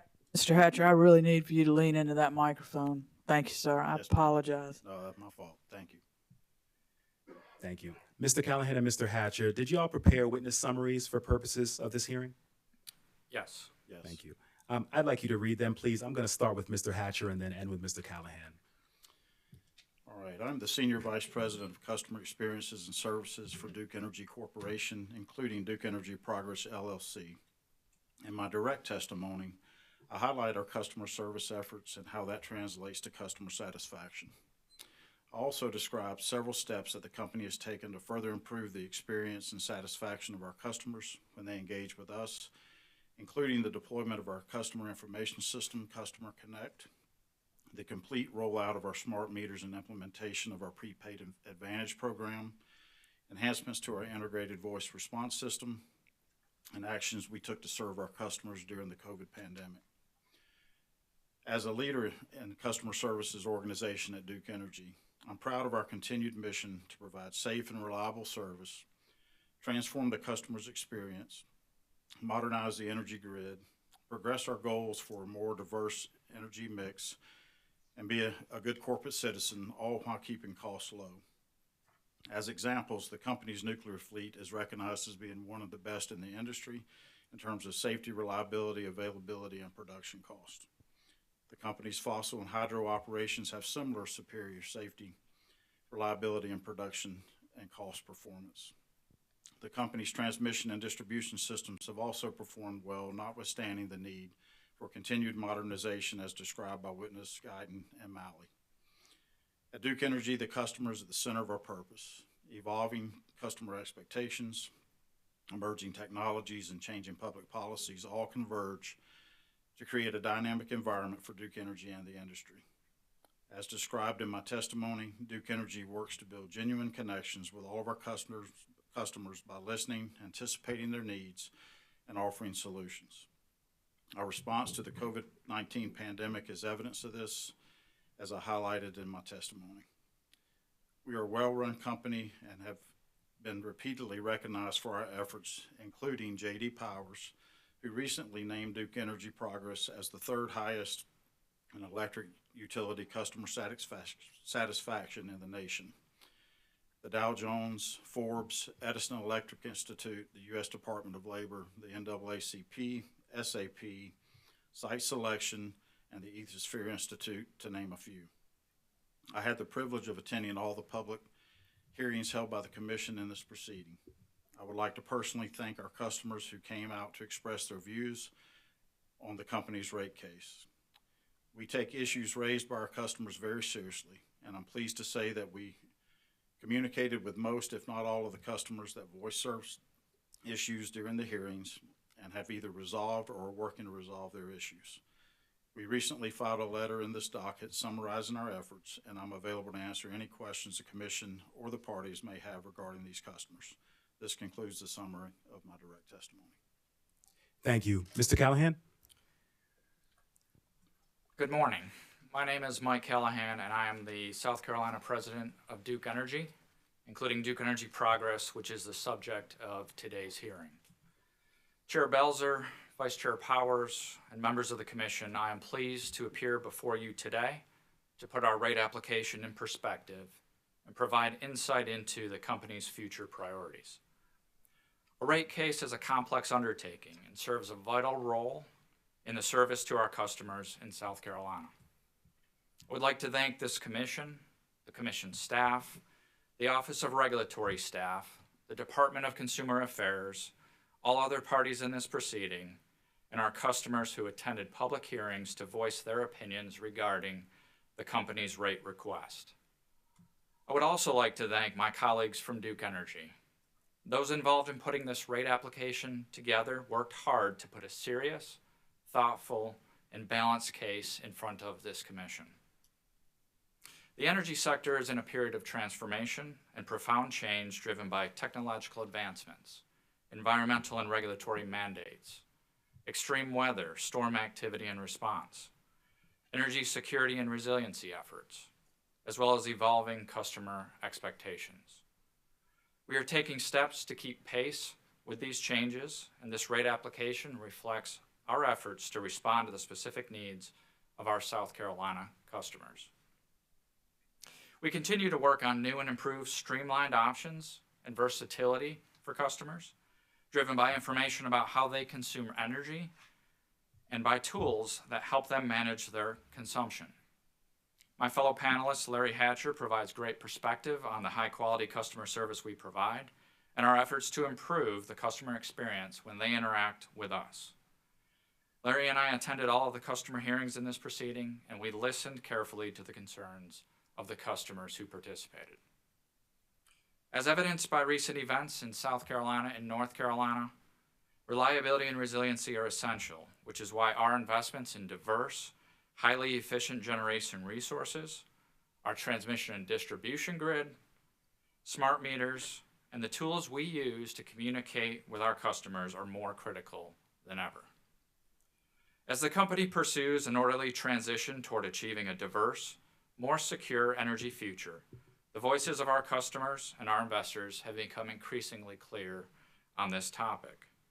They expect us to have a diverse power supply and are making economic growth decisions based on those expectations. To that end, we have made investments in generation resources like highly efficient natural gas plants, nuclear, hydro, and solar. We are also making the investments necessary to support coal ash basin closure activities in compliance with federal and state requirements. All of these actions are beneficial for the state and for our customers, and the company is appropriately seeking recovery of its prudently incurred costs. We know how important electric service is for our customers, and no one wants to see bills increase. To ease the impacts of these investments on our customers, the company initially proposed to step into the full rate increase over a 2-year period, including accelerating the flow back of certain excess deferred income taxes to customers. We took these steps to help mitigate the challenging conditions our customers face. To further lessen the impact on customers, we made the decision to exclude deferred storm expenses from our requested increase in this rate case. Instead, we will seek to securitize costs from these storms as permitted by the recently enacted Act 227, which we supported. That said, I am so proud to present for this Commission's consideration a settlement agreement that is comprehensive both in the scope of issues it addresses as well as its inclusion of all parties in this proceeding. Among other provisions, if the agreement is approved, it would resolve recovery of coal ash basin closure costs in this case, as well as allow Duke Energy Progress a return on equity of 9.6%, and an equity component of the capital structure of 52.43%. Additional key terms include continuing deferral treatment for future grid improvement plan and coal ash basin closure costs, establishing a storm reserve to help offset the cost of future storms, and accelerating the remaining flowback of certain benefits from the 2018 Tax Cuts and Jobs Act to help offset the base rate increase. The settlement also includes a $50 million disallowance for coal ash costs requested in this case, an agreement to not seek recovery in future cases any of the other previously disallowed coal ash costs from the 2018 rate case. Finally, the agreement includes a debt-only return for certain deferrals during the deferral period, agreement on cost allocation and rate design for purposes of this case only, enhanced vegetation management reporting, and commitments to propose initiatives to better understand and expand our income-qualified energy efficiency and demand-side management efforts. As the Commission is well aware, this case was extremely complex, as evidenced by the number of parties and witnesses in this case, the volumes of testimony filed, and the discovery received and addressed. We engaged in extensive negotiations with all parties for several weeks to get to this point, and I cannot thank the parties enough for their willingness to listen to each other, to collaborate with each other, and ultimately to negotiate with each other, particularly during the holidays. I can confidently say that all parties, each with different interests, derive benefits from the settlement in exchange for concessions, and this agreement is a true representation of compromise. As such, it is imperative that the Commission evaluate this comprehensive settlement agreement, not by the individual components, but rather by the totality of the terms. If just one of the provisions in the settlement agreement is modified, the careful, balanced resolution created by the parties may tilt.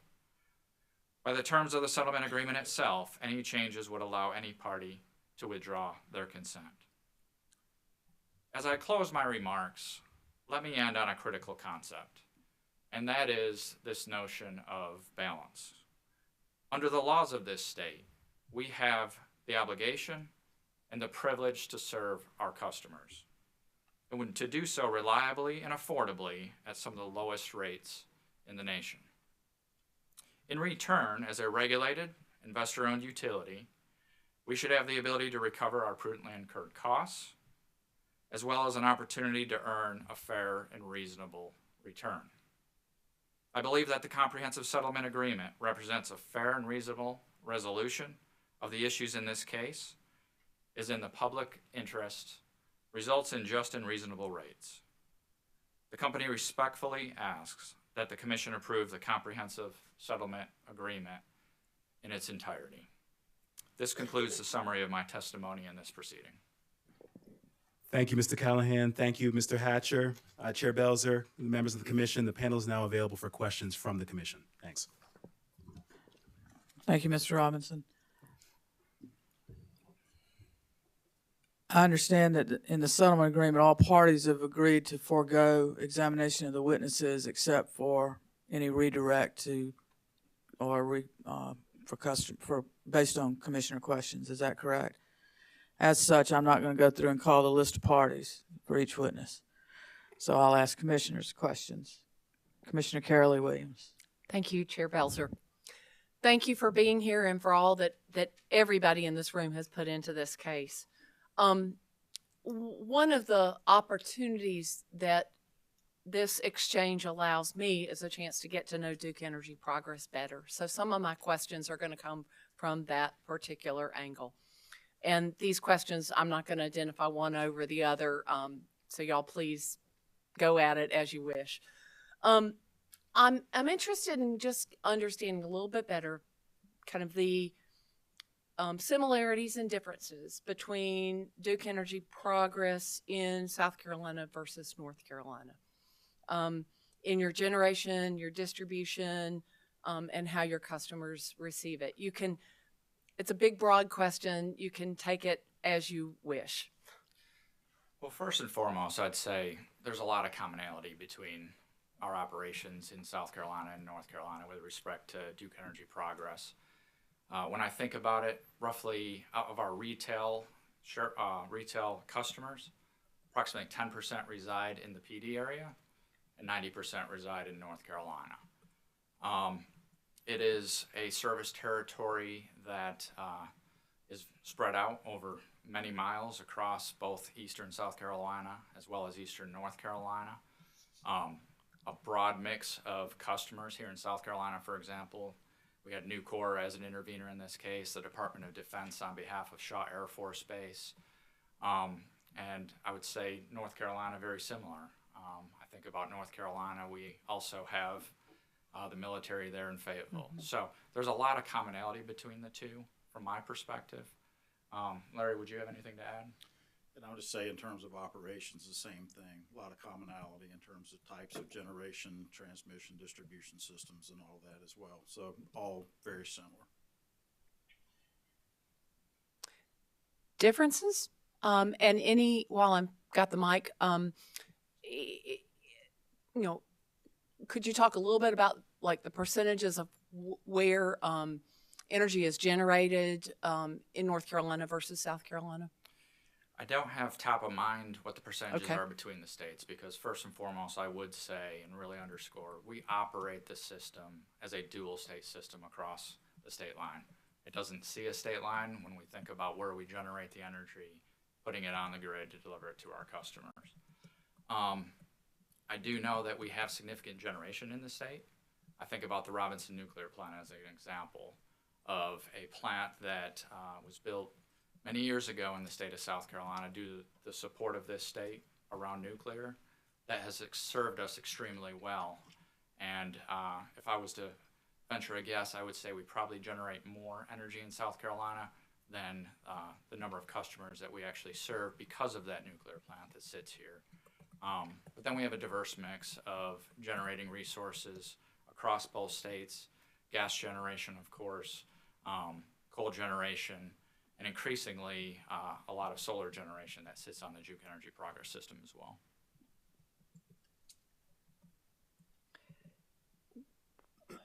What about any differences or similarity in terms of base rates? I think there's a lot of commonality between the rates. You know, we have rates that are well below the national average across all of our Carolina service territories on the order of 15 to 20% below the national average. And so I think that the rates are very similar. Some of that will depend on when an individual utility has come in for a rate case, when fuel rates have been reset, for example. We're sitting here before you today with a Duke Energy Progress rate case. There's a similar rate case underway in North Carolina that's been recently filed. So there will be some timing differences from time to time, but very similar. I appreciate you're raising the well below the national average, and I think you said 15 to 20% below. One of my questions comes about from some of the testimony that we received in the customer public hearings, where people who had been mobile and lived in other states, you know, talked about what they perceived as a difference in higher rates in the state. Is there anything you'd like to add in that regard? Yeah, Understanding it's incredibly complicated. No, I really appreciate that question, Commissioner Williams, because I think from a customer standpoint, what they are focused on, and rightfully so, is what is their total bill? What are they paying for service? When I stated 15 to 20% below the national average, I am speaking to our individual rates. So there's a rate and there's how much energy is used by a customer, which ultimately dictates what their bill is. And there are oftentimes, particularly when you are comparing bills to other areas of the country, you have to factor in things. For example, are they moving from an area where they're using gas for heat, for example? That wouldn't be on their electric bill. You have to look at the climate of the region. So if I think about areas on the West Coast, for example, that are close to the ocean, moderate temperatures, they don't use the level of energy that you would see in South Carolina in the summer, for example, to cool a home. So there are a lot of factors that go into that, but on the rate per what we charge for electricity is what I was referring to, and that is below national average by about 15 to 20%. Thank you. Shifting gears a little bit, you applied in September, and Winter Storm Elliott happened after that application. I know that this is based on a test year, but my question is,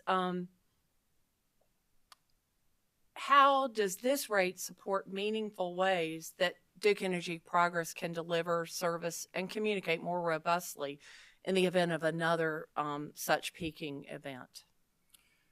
Well, first and foremost, one of the key aspects of this particular rate case was investments that we are making in the resiliency and reliability of our system.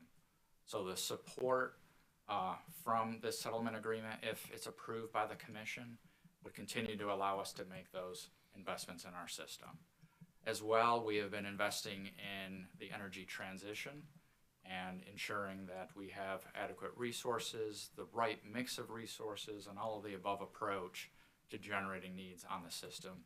So when I think about the context of an overall rate case, it is all about balance and balancing the needs of our customers for safe, affordable, reliable, and increasingly clean energy, and that balance with the utilities need to remain financially healthy so that we can raise the capital we need to continue to invest on behalf of our customers. So we'll continue to do that as a result of this.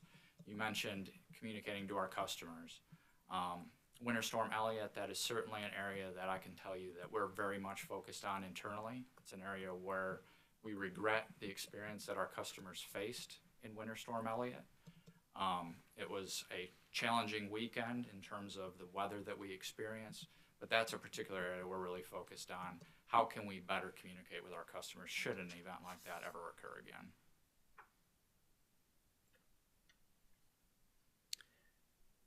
Thank you. Shifting gears again, it appeared to me that the company did not address any COVID-related cost in this proceeding. Is that true? Yes, that's my understanding. Do you intend to address the financial effects of COVID in any future proceedings? No, I don't believe that we do. And Larry, you can speak to some of what we did on behalf of customers during COVID, but no, we did not seek recovery of the costs from how we addressed COVID for our customers.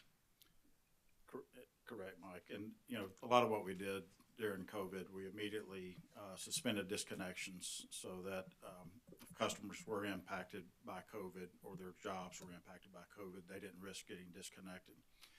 We eliminated late payment fees as part of that as well, and we also suspended fees associated with walk-in payment stations.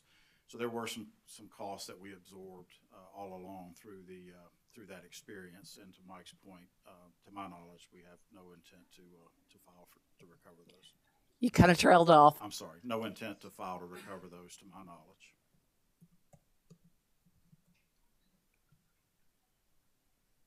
Is there any, on your books, is there any bad debt associated with COVID? I realize that's a hard thing to determine that's on your books. There was certainly, I would say, bad debt associated with the experience our customers faced during COVID, the challenges that they faced. Larry can speak at depth around the number of activities that we undertook to really help our customers take advantage. There were a lot of federal dollars, for example, LIHEAP. We worked with South Carolina Housing Authority, South Carolina State Plus program. We did a number of things to help ensure that those dollars went to the highest and best use and really minimized the bad debt experience that we faced. Larry, do you have anything to?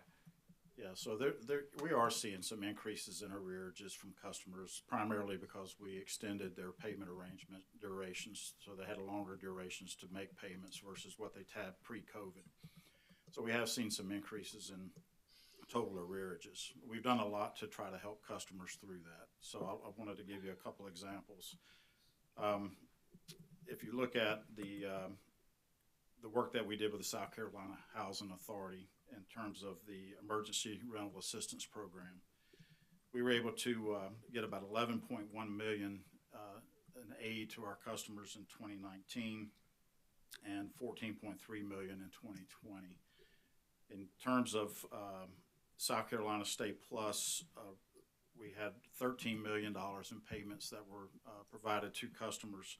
That's about 13,200 customers. And for DEP specific, DEP South Carolina specific, about $9.8 million for 9,600 customers. So we continue to do a lot working with our local agencies, nonprofits, state and federal agencies to try to get funding in. And that does not include LIHEAP funding as well, that we work to help these customers be able to make these payments so that we can, they can make their payments and we can get these arrearages down associated with COVID. Okay. Thank you. Mr. Callahan, I think this was in your testimony originally, a discussion about a $7 million decrease in fuel operations and maintenance expenses. Yes, that's correct. Would you tell me more about the components of that? I'm wondering if it's something we can expect in the future, or was it a one-time occurrence? Was there something you learned that's replicable? That kind of question. Sure. It's really a number of things. I don't know that I can pinpoint any particular area other than to say, as a company, we're continuously looking for opportunities to drive efficiencies in our business, reduce costs, automate processes where we can. We actually, due to the benefit of the scale of Duke Energy, we have an innovation center that provides a service to all of our utilities and works to, again, automate things, drive out costs, take advantage of new tools like drones and so on. It's really just a number of things that we continue to drive out costs because we recognize that costs at the end of the day in a cost of service business end up on bills. And that's one of the drivers around why we are able to have rates that are 15 to 20% below the national average. If I could make one correction on a previous comment I made. Of course. The 11.1 and $14.3 million numbers were LIHEAP funding. The other numbers were for South Carolina State Plus. I just wanted to make sure I clarified that. Meaning the source was LIHEAP? Yes, ma'am. For North Carolina and South Carolina, or? DEP South Carolina. Okay. How much of a, going back to the $7 million, if you had not had those innovations and those savings, what kind of impact would that additional $7 million have had on a customer's bill? Just out of curiosity, it may not be a off the top of your head kind of question. Yeah, I don't know that off the top of my head, but I know Witness Elliott can likely answer that for you. Okay, good. We have learned, those of us that are still the newbies, we've learned ask your questions to the first panel and then move on down. We'll try to help you if we can answer it. Right. Thank you. I'm shifting gears again to the coal ash recovery. I read in the settlement testimony, and I just want to kind of understand that better. And here's what I think I read, and want you to correct me in any way needed. That there's at least $573 million at a system level in coal ash recovery that's been spent. This agreement disallows $50 million of the total. Is that $50 million at the South Carolina level or the system level? Yes, that $50 million is at the South Carolina level. I believe in this case we requested $108 million. So $50 million would be relative to the 108. The number that you referred to, as you said, is the system-wide cost across North and South Carolina.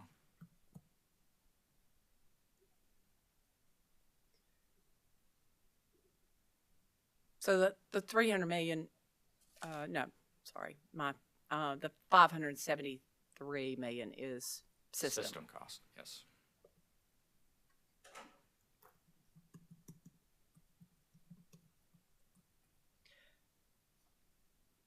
And then in the settlement, you agreed to 300 million at the system level from a prior case being permanently foregone and not requested to go into rate base? Into rate. Yes, that is correct. I believe that we agreed to the disallowance of all costs going back to the 2018 rate case. I don't recall the exact numbers on a system versus South Carolina level. Witness Elliott can certainly walk through all that detail, but yes, all costs from the 2018 rate case, we agreed to a disallowance. Does the settlement allow for coal ash cost incurred after the 2018 rate case to be potentially recovered in future proceedings?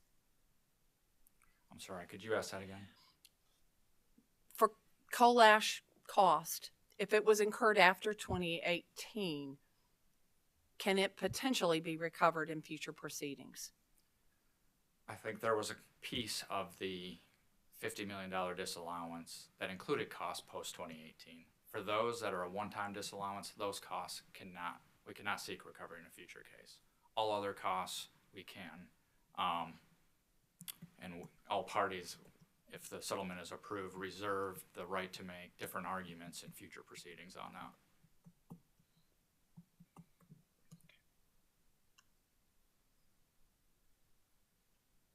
And I skipped over part of my, now I'm going to let it go. Okay. This switches gears to board of directors and the top 5 executive cost. I understand the settlement removes 50% of the board of directors cost. And I want to understand from DEP's perspective why customers should pay board of directors cost. Well, from my perspective, to your point, we did exclude 50% of those costs. So if the settlement agreement's approved, this would be a resolved issue. But from the company's standpoint, our position on that is we are a publicly traded, investor-owned utility. A board of directors is a requirement of a publicly traded company. There is value to having the experience that we have in an independent body between our shareholders and management, overseeing the operations of the company. And there's a cost associated with that, and there is value to that to all of our utilities. That's helpful. Thank you. And the same question for the 50%, well, for the top executive cost. I realize the 50% is a compromise. Do you want to add anything in terms of why the full top 5 executives costs should be covered by customers? I would say in a very similar manner to what I mentioned about the board. I mean, first and foremost, as a company, we design our compensation plans to ensure that we can attract and retain the talent needed to provide this high quality service to our customers. And we design those compensation plans commensurate where the market is. And so, when I think about the need for a team of executives running this company, it's a diverse company. I mentioned the scale of the company. There's a lot of benefits that provides to our customers. That's a component of all that. And similarly, related to the incentive compensation, same question as it relates to how it supports your ESP and TSR, which I have no clue what that stands for, but I can imagine what it means. So the measures that were referred to was EPS, earnings per share, and TSR, which is total shareholder return. Those are metrics that are certainly monitored by Wall Street, but I do think there's a lot of benefit to our customers as well. When we are a well-run company and our customers do well, our shareholders do well. And when our shareholders do well, our customers do as well. I think there is a lot of alignment between, it's not a zero-sum game from my perspective. I think that when we do well again from a customer perspective, shareholders do as well, and that sometimes is reflected in things like EPS and TSR. Thank you. I think the remaining of my questions really come from the customer public hearing. Just customers ask what they would see in exchange for the increased rates. How does the settlement address that point, that question?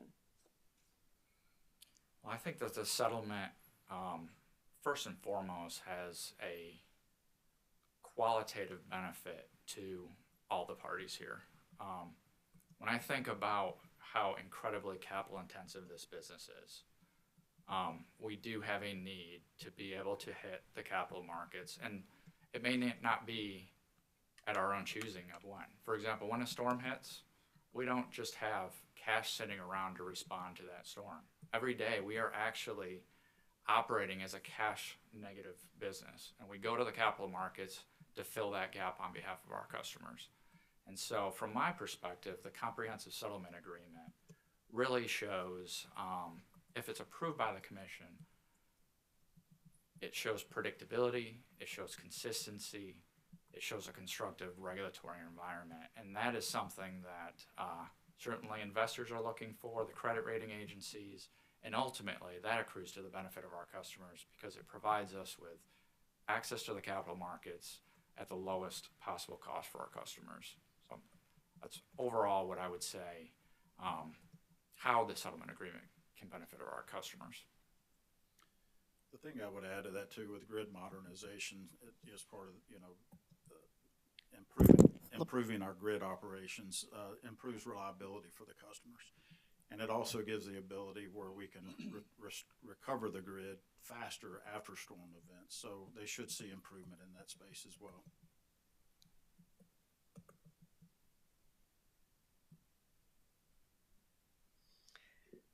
Farming customers ask how their bills could be so much higher than in Georgia. Does the settlement address that request? And is there a stakeholder engagement process that would make sense with the farming community?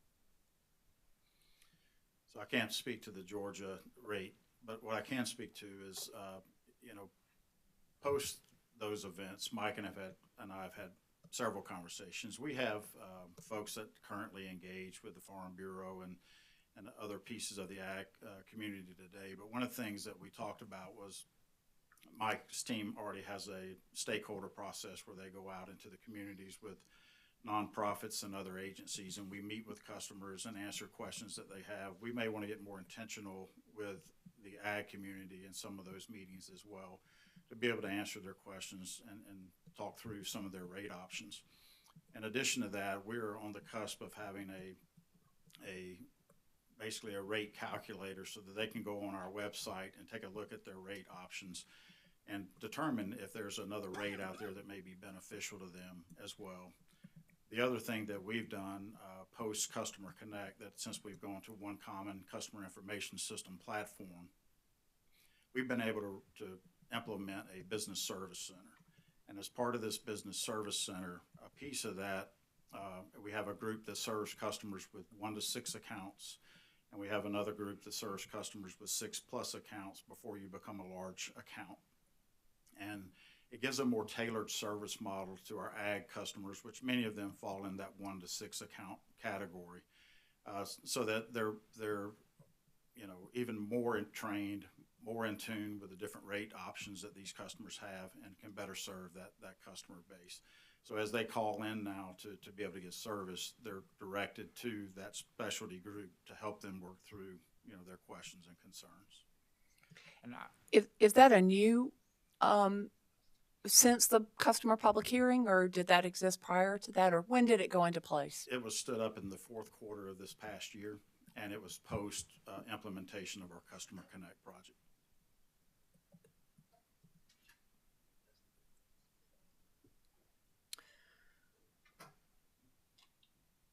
Customers who have experienced bills and other, I covered that one before and you answered it. Thank you. This may relate to Customer Connect because many of the customers indicated concerns alerting the call center and lack of results. Does the stipulation, how does the stipulation relate to that concern? So we went back and reviewed every customer concern that came up in the public hearings. All of the concerns that were raised in terms of, bill accuracy, their bills are changing, reliability, all those things we went back and took a look at.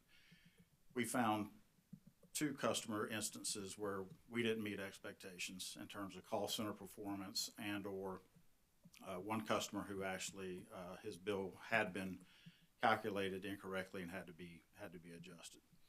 All the other interactions that we went back and reviewed, our call records that we went back and reviewed, you know, those did meet our expectations of how we serve the customers, but the customers weren't necessarily happy with the outcomes because their usage did equate to the bill amounts that they were seeing, and their bill adjustments on their payment, their budget billing plans were accurate. So we were able to work with some of those customers to temporarily lower their payments to give them more time to figure out how to address that gap between their usage and their bill. And we're continuing to work with them with other agencies to try to get them that assistance. The two customers that we had that didn't meet expectations, Mr. Gill was one of them. And he had called into the call center to ask a question about his bill and also inquire about optional rates. And this was right after we cut over with Customer Connect. I'm not going to make an excuse about it, but it was right at that timing. And so we didn't get back with him as fast as we should have with the answers to his questions. So that was one. Mr. Rockmore was the other customer who had an issue with his budget billing plan. And when he came up for his quarterly adjustment, that calculation was done in the back office. And the query that was done to look at his previous 12 months had to go in and look at some legacy system data information. So that query pulled in some incorrect data. So he did get a bill for the incorrect amount. That has since been corrected. And he was also moved to the annual plan per his request. So I'm pleased to say that we were able to address their issues. Again, some of them didn't get addressed maybe to their liking because they were hoping the bill would be less, but based on their usage and based on our review of the accuracy of their bills, they were accurate. And on the settlement agreement, if I could just reinforce, Customer Connect, there are costs associated with that in this case. And I'm excited about the opportunity that this new system presents. I mean, the system that we retired was what, 30 years old, Larry? Yep. This provides a lot of opportunity to enhance the tools, the communication, et cetera, that we have with our customers. What I'm recalling from their testimony was discussion about the physical location of the call center and the amount of time it took to hear back. You did, Mr. Hatcher, you reflected that in one of the cases. What did you find in terms of the amount of time it took back? It took to call them back, and is it true that Customer Connect is based in Raleigh? No, ma'am. So the two cases I mentioned, they didn't meet our expectations on the time it took to get back to the customer. Okay. In terms of the Raleigh call center that came up during the hearing, we do have a call center in Raleigh. The DEP calls are routed through that call center. But in 2020, when COVID hit, we went remote with our contact center operation. We do still have some folks that physically go into the office because they like going into the office versus working remote now that we're out of the pandemic. Most of our agents continue to work remote. We've put systems in place, procedures in place, policies in place that has allowed that to continue. And as part of that, we have over 60 Duke Energy employee reps that work in the state of North Carolina.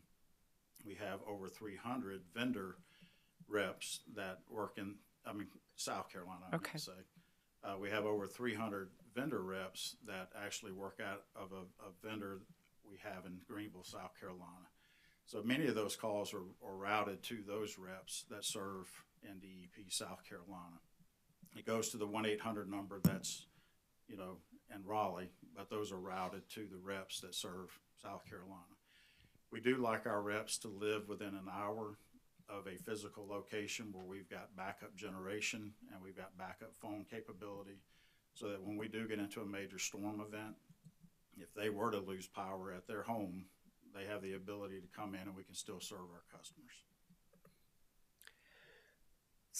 So when you're talking about the customers who you were able to connect with from the public hearings, what percentage of them were were you all able to connect with?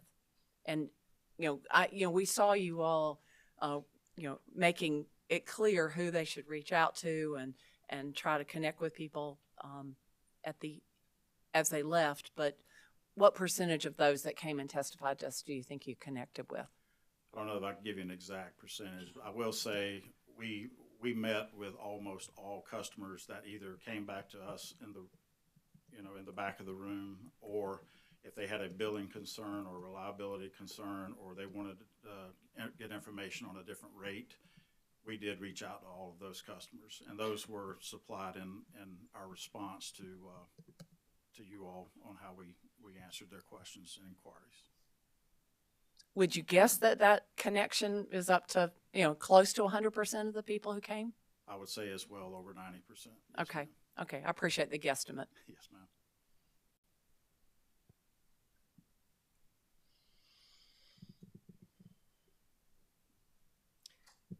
Mr. Callahan, your testimony on page 5, you don't need to go there, and it's probably your original testimony, talks about operational efficiency, operational cost-saving measures without sacrificing the quality of service.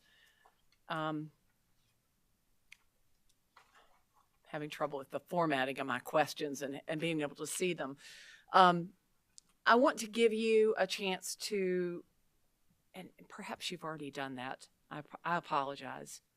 I wanted to give you a chance to respond from the customer public hearing, but I really think the two of you have already done that. Is there anything else you'd like to add?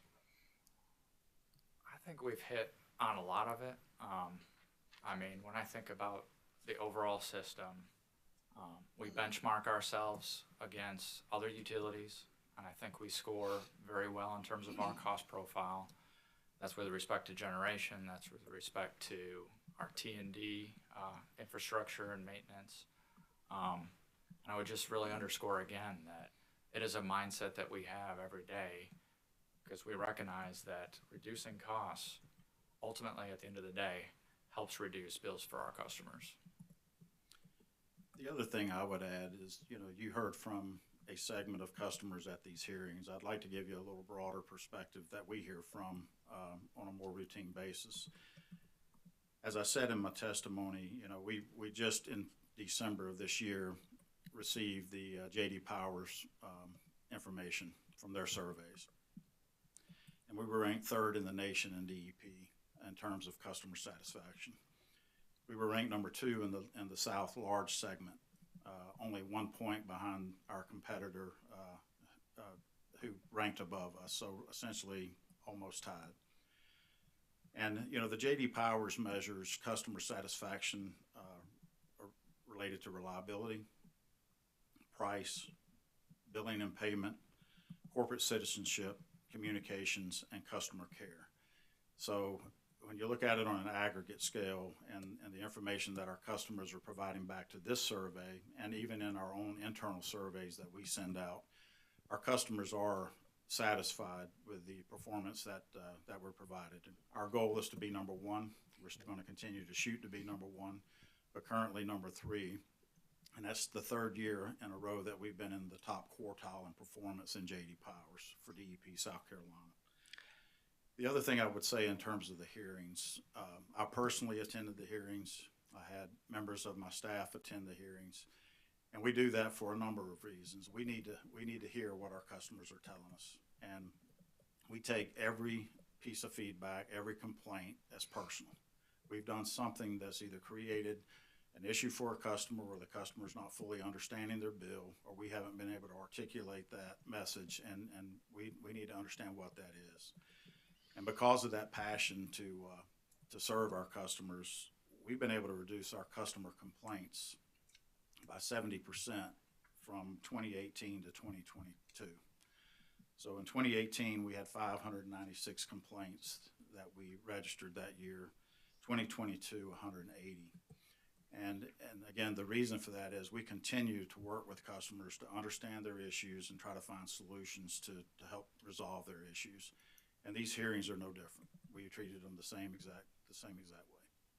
And just for clarity, that data is related to Duke Energy Progress in South Carolina? Yes, ma'am. Awesome.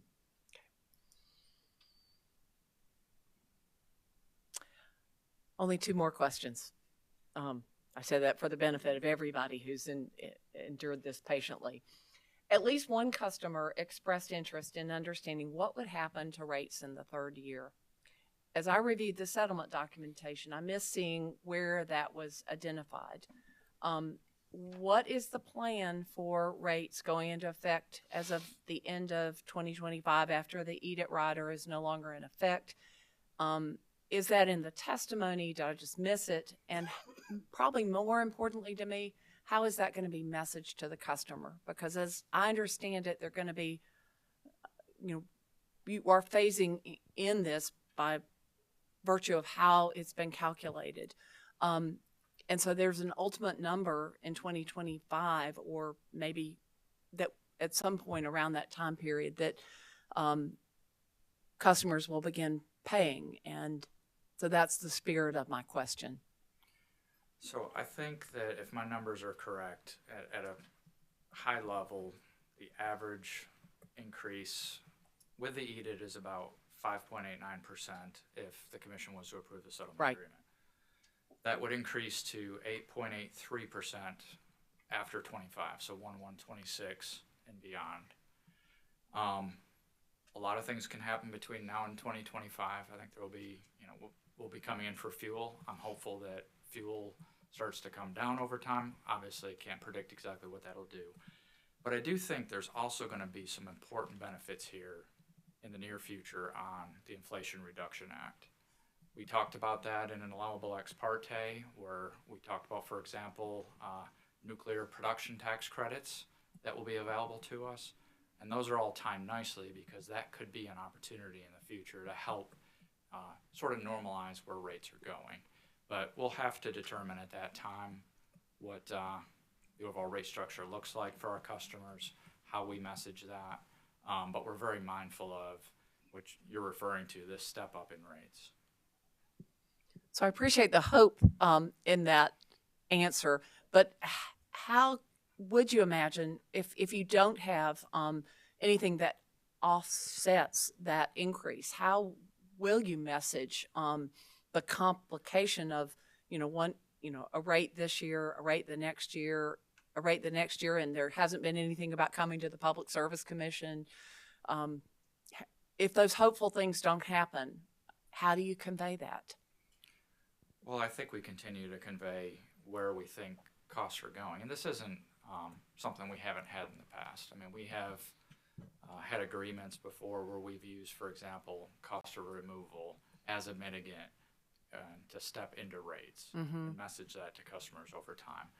When we issued our press release on this rate case, I believe we referred to the fact that there was excess deferred income taxes that was a component of this. So it's really getting the message out there, I think, is what's going to be important. Yeah, and being able to communicate that message where it's understandable. We continue to, again, listen to our customers, understanding what they're trying to hear is how does this impact me and my bill, right? And being able to articulate that message so that they can understand it is something we continue to work on. Thank you. Last one. Many of the customers talked about out-of-control bills. Some of the Duke Energy Progress testimony talked about new and renewed commitment to energy efficient programs. Would you share your perspective on that element of the settlement agreement? Yeah. So there is an agreement as a part of this overall framework that we will endeavor to enhance some of the energy efficiency and DSM programs that we have, including looking further into some of the income qualified opportunities available. And to be honest with you, a lot of those details are going to be worked out, but we have the right place for them to be worked out with the EE-DSM Collaborative, where we can bring together stakeholders, identify solutions that make sense for our customers, make sense for the state of South Carolina, and then come before you with proposals for the commission to consider going forward. So I think there's real opportunity here for us to continue to enhance. We already have significant EDSM programs. In fact, I think that if you look at the Carolinas, so not just Duke Energy Progress, we have more energy efficiency than I believe all of the other utilities in the Southeast combined. And so we continue to work on this, but I do think that there will be opportunities through that EDSM collaborative to continue to grow that opportunity. Well said. Thank you very much. I appreciate both of your testimonies. Thank No you. further questions. Thank you, Commissioner. Madam Chair. Commissioner Thomas, we've been going about 2 hours, and I'd like to give the court reporter and everybody a quick break if we could. Does that suit? Okay. Let's take about a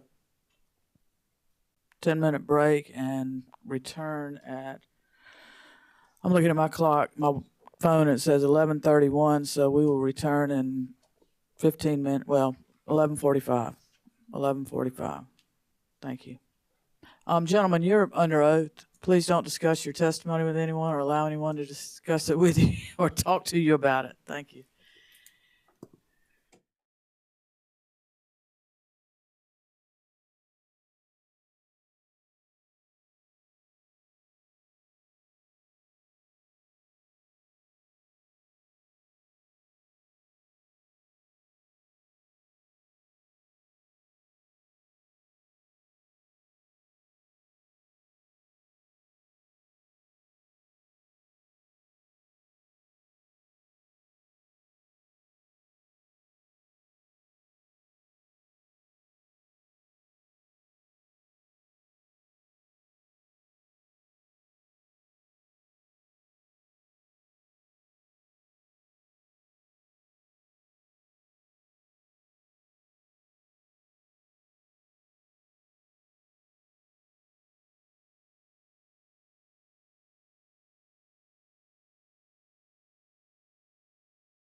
Good morning and welcome back to the Public Service Commission of South Carolina. We are continuing in the hearing in docket number 2022-254-E regarding the application of Duke Energy Progress LLC for an increase in rates, adjustments in rate schedules and tariffs, and request for an accounting order. Let's take a roll call of commissioners.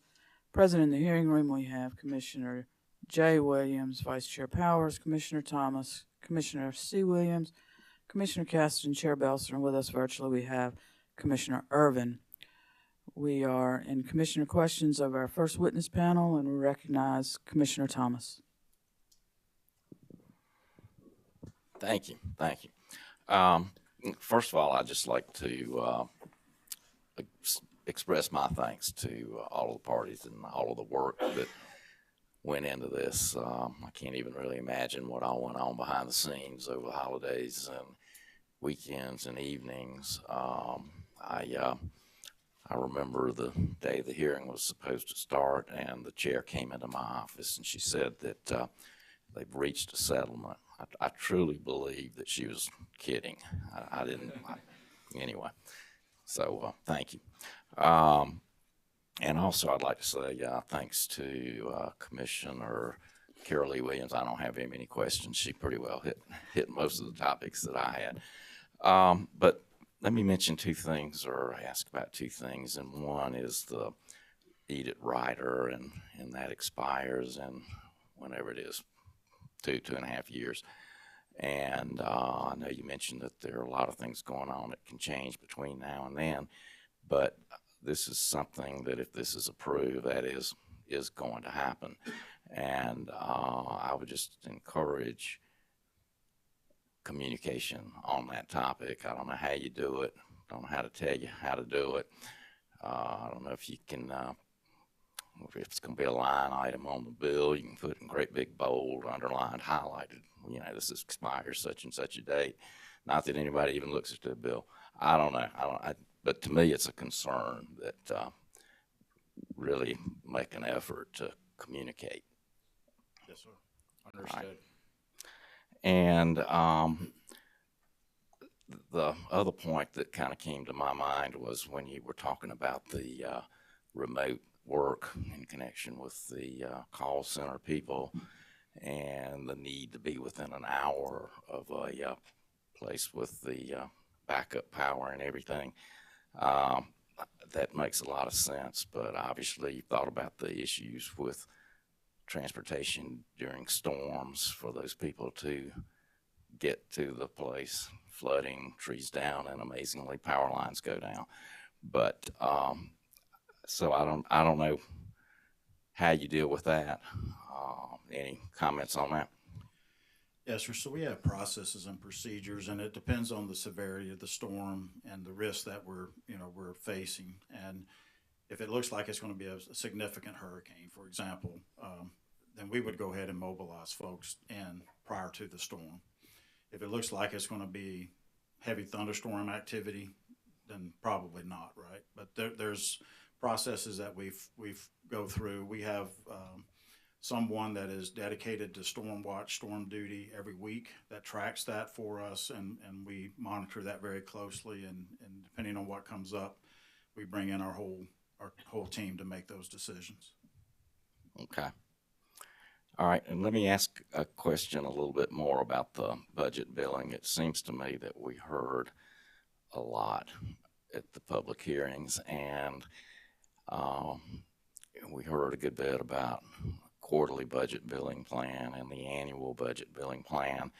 And I don't know, I just kind of had a hard time seeing how the quarterly budget billing plan brings much value to customers. That's just my thought based on what I was hearing. Any comments about how that works, how those two work together, and if you've learned anything or can make improvements based on the input that was received? Sure. So really, those two plans are two options that we try to give customers as another tool to help them manage, their bills, that they can sign up or choose it or not choose it. We went to two plans mainly because we got a lot of feedback out of the annual plan on the annual true-up. and customers were not necessarily happy with a larger true-up at the end of a 12-month period. So we created a quarterly plan to try to minimize those true-ups and those changes in their bills so they wouldn't be as significant. Now, that was with the thought process that we wouldn't necessarily be in some of the economic conditions that we're currently in terms of inflation, in terms of fuel prices, and then we had some hot months and some pretty cold months this past year too, where their usage changed. So they're seeing all of that impact their bill, and that's what we heard come out, you know, in those hearings. They're seeing it more frequently on a quarterly plan, obviously, than they would on an annual plan. But they also see the accumulated balance on the annual plan on their bill, but oftentimes they still are surprised by the amount at the end of that year. So we're talking a lot about how do we continue to educate on those options, making sure customers understand what they're signing up for. Doesn't mean your payment's going to be the same 12 months out of the year. That if your usage does go up, or if there's a fuel adjustment or a rate case, those adjustments are going to be built into those quarterly adjustments that you're going to see. We've communicated that, you know, in writing to our customers, but you know, maybe we need to do other things like videos and other types of explanations for customers. So we're talking a lot about that as well. Again, back to the pop-up events that Michael's team is doing and we're participating in. Those are other opportunities for us to look for educational opportunities with these customers. We have about 10, 11,000 customers on budget billing. And so, you know, we believe it's a small enough group that we should be able to do better in terms of them understanding what's impacting their bill on a quarterly basis. And if I could, you mentioned the pop-ups. So coming out of the 2018 rate case, we heard loud and clear that our customers want to hear from us through different channels. You mentioned, you know, in writing for certain things. My community relations team has done a number of grassroots events that we've stood up over the last 4 years. Pop-up events, Larry mentioned. These are events where, in the beginning, we were trying to hold Duke Energy events in our communities. We certainly got some uptake, but not what we really wanted to see. So what we've learned over the course of the last 4 years is pair this up with other community events that are going on. For example, there was a back-to-school event in one of our communities that had 400 or 500 people attend, I believe. And so we put up our own stand there. We have people available, ready, people in the call center ready to take phone calls and work through customer issues. So if you have an issue, you can come talk to us about it. We also do what we call power hours in some of our smaller communities that might not have a big pop-up event. So we go to a local library in, you know, a Manning or Chirac or Atlanta, and we sit there. You know, it's like office hours almost in college, where you can come in with your questions, and we're going to be there from 5 o'clock until 8 o'clock. Just so that we can really touch our customers and help them through their issues. And I do think that that's one of the things that is a contributing factor to that, you know, number 3 in the nation on J.D. Power, is we try to find these solutions to really connect with our customers. The other thing I would add that was crossing my mind as Mike was speaking, you know, we had some customers say, well, they told me I didn't qualify to go on the plan. And that's true. And if you go back and look at these specific customers, one of those customers had outstanding debt on the account, which would not allow them to go into a budget billing plan. And then we had another customer who wanted to be on the annual plan, but had just moved into a brand new home, and you didn't have 12 months of usage history on that home to be able to put them in an annual plan. But she did qualify for the quarterly plan, and that's where we ended up, you know, with her. So there are circumstances that would make it where a customer could not go on one of the other plans. Okay, and you mentioned a minute ago, I think you said something like 11,000 people, and is that on the quarterly or the annual or both? Out of that 11,000, if the last numbers I saw, I think we had 87% on the quarterly, 13% on the annual.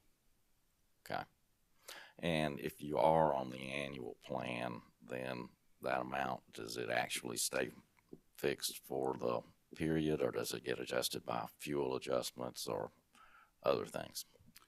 So it's yes and no to that question. If as long as the usage or the fuel adjustment or the other things that happen along the way don't exceed a certain tolerance level that we have built into the bill amount, then they stay on that amount.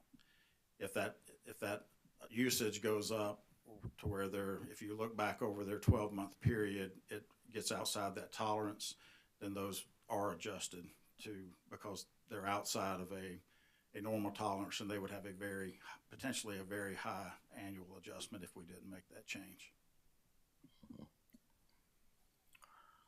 Okay, thank you. That's all I had. Yes, sir. Thank you, Commissioner. Thank you, Commissioner Thomas. Vice Chair Powers? Thank you, Madam Chair, and good morning, gentlemen. Thank you for being here.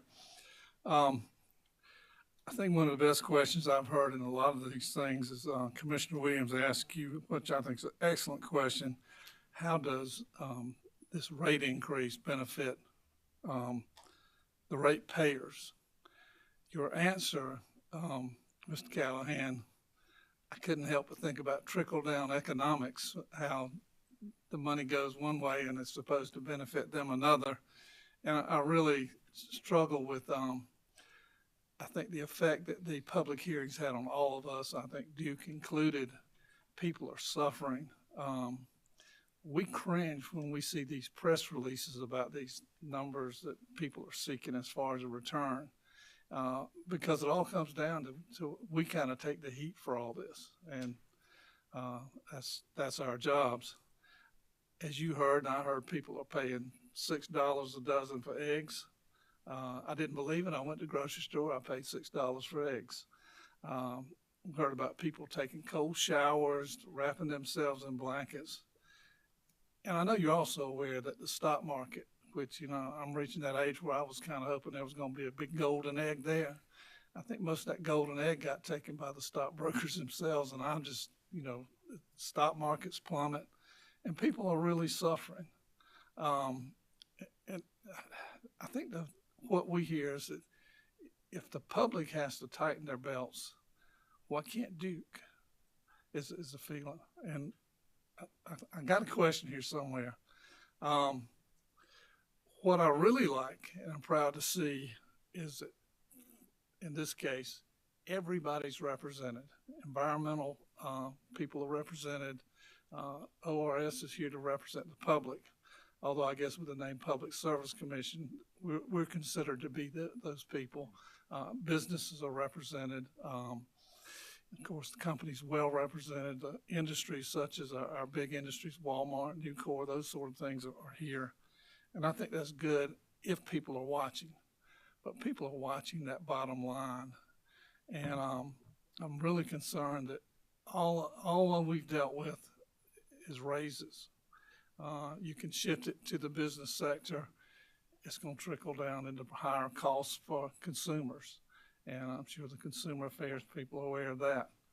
I just want to understand how this is in the best interest of the public and to the ratepayers in a time when we're going through so much turmoil. Yes, and we certainly, as you said, we heard that at the public hearings as well. There are definitely a lot of our customers who are struggling right now. And we knew that before the public hearings. That was part of the reason why when we put forth this rate request, we did try to get creative around what can we do to help moderate this rate increase. So things like the acceleration of the excess deferred income taxes to help offset this for a period of time. The proposal around cost of removal to help reduce the overall rate increase. Managing costs over the last 4 years, that $7 million reduction that we talked about, doing everything we can. You mentioned tightening the belt. We've done what we can on our end to help try to mitigate that. At the same time, I think customers do expect that we continue to invest in the resiliency and reliability of our system, which we have been doing over the last several years. We've seen the benefit of that, for example, from some of the technology on our system. When we have storms, we can reroute power and minimize outages. I think it's somewhere on the order of 550,000. I can't remember if it's minutes or hours in my testimony, but reducing that impact to customers. Storm hardening, we're in a area of the country that is prone to hurricane risk, and these investments help minimize the impact to our customers. We had the Asheville combined cycle plant that came into service, and we had been deferring the costs included in this overall proposal. I think that benefits customers as well. It's one of the most highly efficient natural gas plants on our system and results in low-cost, reliable power for our customers. So it's a balance. We recognize that. That's why we work so hard, as you mentioned, with all of these parties, 12 parties representing numerous interests, 52 witnesses where we went into issue by issue. So to come to resolution on this is something that I'm proud of, that we could put forth, again, a package subject to the Commission's approval that I think balances the needs of our customers who are hurting right now and the financial health and integrity of the utility. And I'm just reminded that when we first came on this panel, there was a case, and it may have been a Dominion case, where with COVID being in place, that these things were delayed. And I'm glad y'all did reach some sort of agreement. You're a publicly traded company, but you're a government regulated company. And I think one of the big things that everybody wants is transparency. The public asks over and over, they want to know about these big salaries and stuff. I'm not asking that. My question is that when we talk about 50% of something being removed, whether it's board of directors, executive compensation,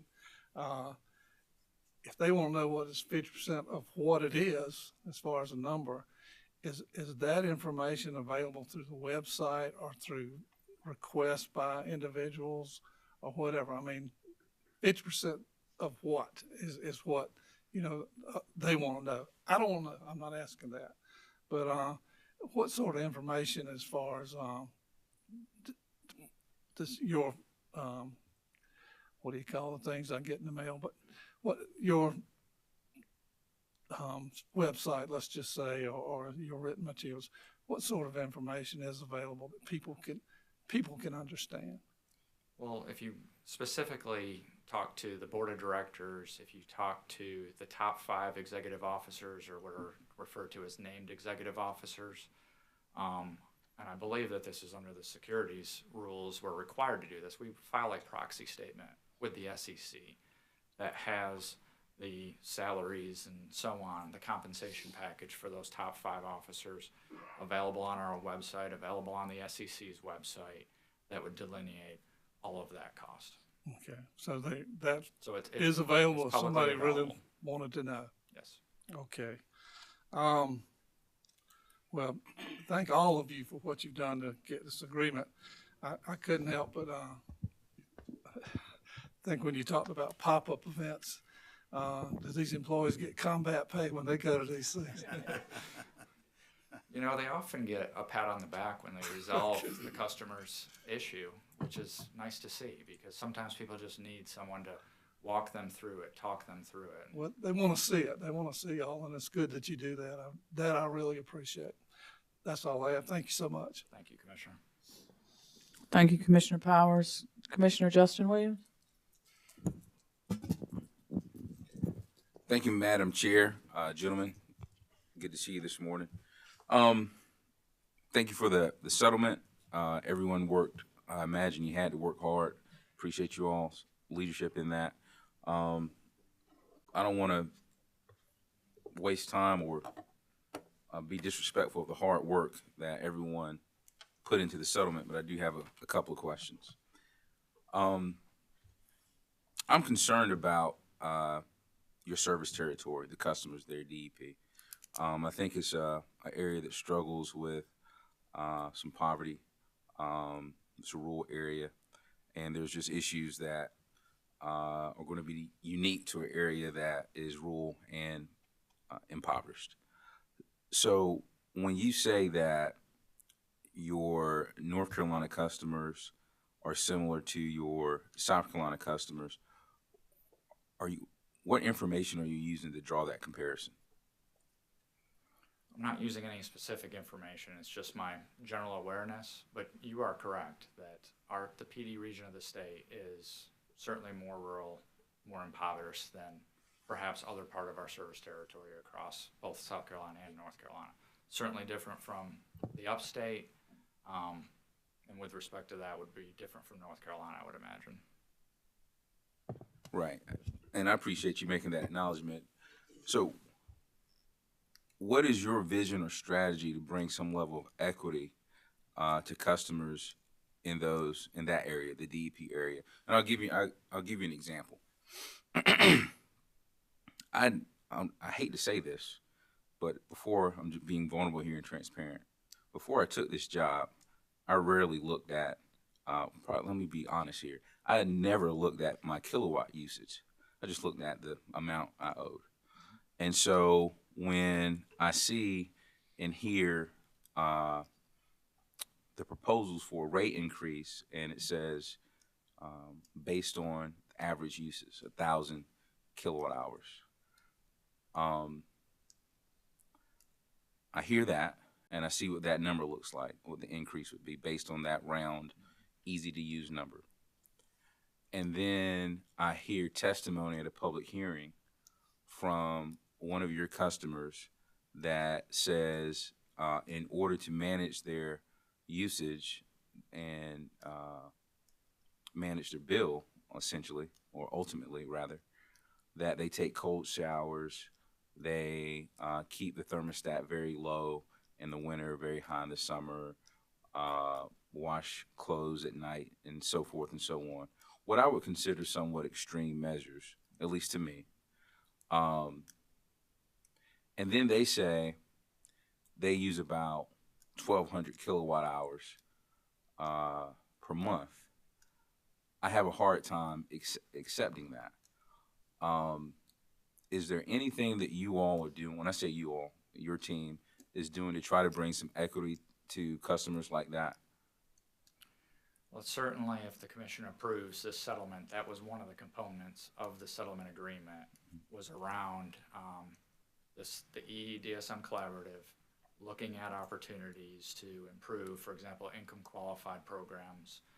I do think there is opportunity. I heard that same customer talking about the 1,200 kilowatt hours, which, you know, you'd understand, why does a customer use that much if they're really using the measures that you talked about, lowering their usage through the thermostat, through cold showers, et cetera. And we do have a number of programs, and I'll give Larry an opportunity, like our Neighborhood Energy Saver program and other things to help these customers. I was encouraged by a number of customers we heard at the public hearings did talk about the energy audits, Duke showing up, weatherization. Those are the types of programs that we have available exactly for those customers who have a need to reduce their usage. And I think those programs work effectively. There's certainly more room to go and more opportunity, but that's one of the things that comes to mind around how we can help those customers. Okay. What I would add to that is, you know, it's unique, but it's not completely unique. We're working with a lot of regulators and commissions across all of our jurisdictions to figure out how do we combat, you know, this issue. And so it's not specifically unique to DEP South Carolina, and working things through, you know, all the way from spectrums of low-income collaboratives and what can we do from a corporation and a legislation to be able to bring more equity to this group of customers. Things like we developed an agency team within our organization to strictly work with a lot of the state and federal agencies to be able to get funds quicker to these customers, and we did a lot of that right after COVID. So there's a lot of ideas and being considered and that we're trying to move on. I do agree with Mike. One of I think the biggest opportunities is around how do we get into the homes, take a look at energy efficiency programs and reduce that usage amount as a key component to this. And I think that's going to take a collaboration between the utility, you all, and the legislative bodies to bring better solutions. And just one other thing, if I could add, when I think about that region of the state, another thing that we do, and we do this across the state, but always mindful of trying to find opportunities for the PD around economic development. I was excited to be in Florence in December when we announced Envision, which is a large battery manufacturer that will be building a facility. I think it's an $800 million facility, somewhere around the order of 1,200 jobs. And I'm encouraged when we can attract that kind of industry to the region. Similar to when BMW came to the upstate 20, 30 years ago, there's a lot of suppliers that grow up around that. And it happens, you end up with a multiplier effect. And I'm encouraged by where the state is going with respect to things like electric vehicles, that opportunity. Like I said, this is a battery manufacturer that will serve BMW. So those are some of the other things that I would say that we're mindful of when we think about that region of the state. Thank you, gentlemen, and I would agree. Economic development is very important, so I'm glad that's on your radar. So I think, Mr. President, you said something to the fact that you see the system as one system, not South Carolina customers versus North Carolina customers, or not even versus, but just you don't see your system that way. Is that an accurate statement? No, thank you for asking for the clarification on that. That was with respect to the operations of our dual state system. So the generating plants, the transmission, the distribution, how we operate to serve our customers, provide that electricity. With respect to how it's regulated, it is clear. It is regulated between South Carolina and North Carolina. So Duke Energy, we have Duke Energy Carolinas, we have Duke Energy Progress, effectively 4 separate jurisdictions, 4 separate rate structures that are clearly have oversight from the Public Service Commission of South Carolina with respect to South Carolina and the North Carolina Utilities Commission with respect to North Carolina. Okay.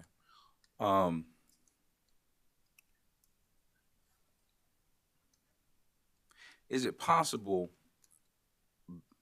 based on all of that and what's in your fleet, your generation fleet, do you think it's possible to focus on one set of customers more than the other? With respect to which type of customers? Are we talking North Carolina, South Carolina here? Or, is it possible? Is it possible within the current framework that North Carolina customers could potentially be subsidizing South Carolina customers, or vice versa? I don't know that I would say that there's any inherent subsidy there, but I do think it's challenging to, if you will, separate the two, again, because of the way that these systems have been designed and operated over the last really 100 years. I think about the fact that we have generating facilities in both states, and a lot of those facilities were put where it was most economical for the customers of both states. So a lot of our coal plants were built in North Carolina because they were closer to the low-cost coal supply. They had rail to a lot of those locations, and it made sense for the customers of, frankly, both North Carolina and South Carolina for us to build those facilities there. I think about South Carolina. I mentioned Robinson Nuclear. There's been tremendous support over the last 50, 60 years in the state of South Carolina for nuclear, and I am glad we have 6 of our 11 nuclear plants sitting here in South Carolina, providing low-cost, highly reliable energy to our customers. So it is challenging to separate the two, but I think there are benefits that are provided to the customers of both states from the size and scale of this system that we operate. Right, absolutely, and I appreciate that brief history lesson, and it leads me to my next question. I know that that was the original design and intent 100 years ago, plus or minus, but does it still make sense today? and I'm talking about South Carolina customers. Is there something you could do within the management of your generation fleet to drive costs down for South Carolina customers? Anything? I do believe that we drive costs down for customers, again, from the scale that we have from the system that operates across both states. I think it would be challenging when you think about, for example, 6 nuclear plants sitting in South Carolina. I want to be in a framework where North Carolina customers are paying their share of those costs. Something on the order of 70 to 80% of the costs of those plants are recovered from North Carolina customers. Okay. And so, based on your answers to my question, is it fair to say that you believe the current framework that Duke uses in managing their fleet provides the lowest cost energy to DEP customers? Yes, I do. All right. No further questions, Madam Chair. Thank you, Commissioner Williams.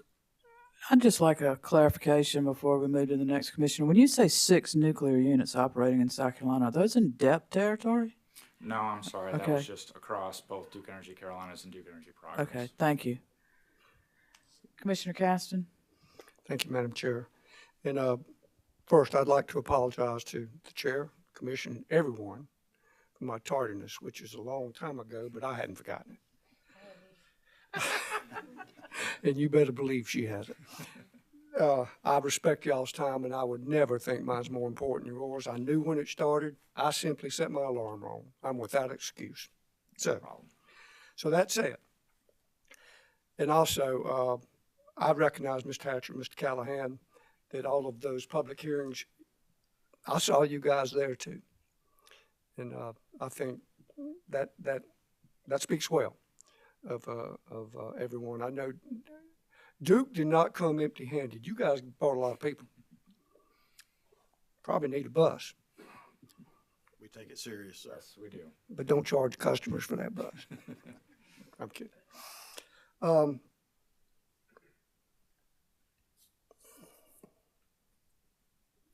I guess as I heard Commissioner Carol E. Williams and Commissioner Jay Williams' questions, it actually, some of mine were answered, but it did cause me to make sure I understood some things I want to follow up on.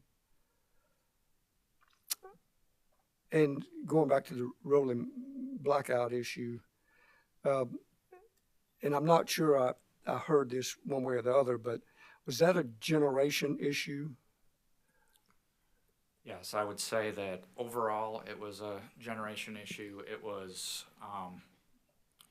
so as I think about the events of December 23rd, I guess through the 26th. December 23rd, you might recall, was when we had significant wind. We had a number of outages as a result of that. That was the Friday before the holiday weekend. As we prepared to go into that evening, we looked at our load forecast, the supply that we had on our system, the purchase power contracts that we had available to us, and we felt like we had enough supply to meet the demand of our customers on the system. I'm not an engineer, but I know that the supply and demand at any time is always equal to each other on our system. And we felt like we had enough supply and enough reserve to get through the night. And a confluence of events over the course of that evening showed, number one, that our forecast was off. It was off somewhere on the order of 5 to 10%. It was colder than expected. The winds, I mean, I think the actual temperature was as cold as we've seen since something like the 1980s. And the tool that we use is a regression model that learns from recent history. So that was off in terms of what we expected. The actual load that came in from customers ended up being higher than we expected. The cold temperatures had an impact on some of our generation and some D rates, so not operating at full capacity, still operating, that we continue to work through the night. And then something that I haven't seen in my career is these purchase power contracts, including, when I say purchase power, for firm delivery. did not show up because this was an event that really was impacting the entire East Coast. And so the confluence of those events meant that there was effectively more demand on our system than the supply available. And at that point, rotating outages really was the last resort for us. Understand. Again, not trying to be critical or anything. I was really surprised too. One, I'm not on DEP, I'm on DEC. But the rolling blackouts affected, I guess, certain areas where my daughter was, so I ended up having everybody come to my doggone house. And I mean, my house, excuse me, I shouldn't say it that way. But to be honest, as I thought about it, because I didn't know about it until maybe the next day, day after, I can't recall. I just, thought something happened. I know when extreme temperatures, all of our breaks were going to come, at least from the water side, at the worst possible time. When it's the coldest, when nobody wants to go out, when the energy demand's highest, whatever. And bank on it. We counted on it. But I know it seems like, at least I knew this, and I'm pretty sure everybody knew this, that, a week before they'd been talking about this really cold condition that's coming.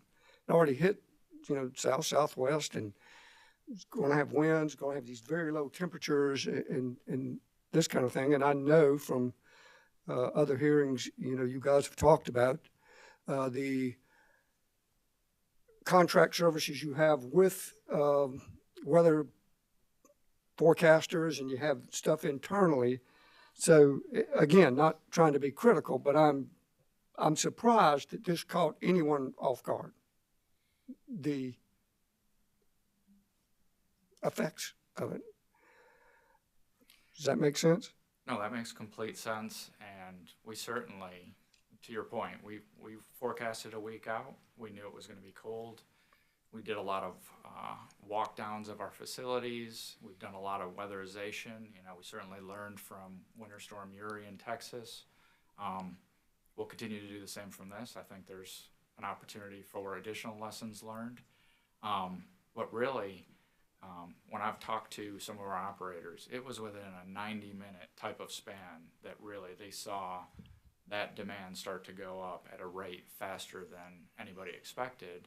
And at that point, we also weren't able to rely on that purchase power that we normally would be able to. So, it was in the overnight hours. What I regret particularly is at that point in time, how we were able to communicate with our customers. And that's something that we're going to learn from and do better. Again, if an event like this happens again, how can we communicate around, for example, conservation?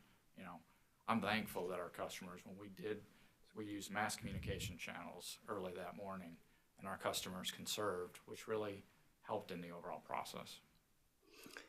And Duke considers things like, for example, this storm, it's not like it just hovered over South Carolina. I mean, this storm, we knew it was going to be big, so it's going to be kind of a whole area. But they considered that, and that, if it's really, really cold here, it's probably going to be really, really cold from the folks we might want to buy power from. All that was considered too, right? Absolutely. And again, this is not something that we've typically seen. And in terms of implementing rotating load outages, it was the first time in our history that we've had to do that in the Carolinas. Well, see, you're a young man. When you lived as old as we have, you remember a lot of stuff. But, and finally, to what extent, if any, would you say that the rolling blackouts were due to insufficient, dispatchable generation? I'm not an operating expert. I don't know the answer exactly to that question. I think that's part of what we're dissecting and understanding more about. And I know that the commission last week at your business meeting approved the ORS's review of this.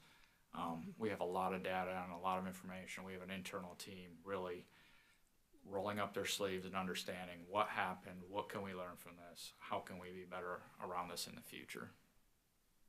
Understand. Thank you. And this is just out of curiosity. You mentioned, I think, to Commissioner Carol Lee Williams, you have an ongoing rate case in North Carolina. Can you share what the total revenue is you're requesting there, or the additional revenue, or the total? Well, additional revenue and total revenue. Why I'm asking, just. You know, I actually do not know the answer to that question, but I'm sure we can get that for you. All right. I appreciate it. I've been very focused on this rate case and trying to work this settlement. I understand. I'm just being nosy. I mean, what else can I say? Get that for you. And the notice in the application, I noticed used 1,225 kilowatt hours. The application uses 1,000 kilowatt hours. And first of all, I tend to learn by doing. So for a lot of this time, I've been going through numbers, trying to understand how you do a bill, how you figure your bill. Multiple iterations. And when I kind of think I got it, then all the numbers changed.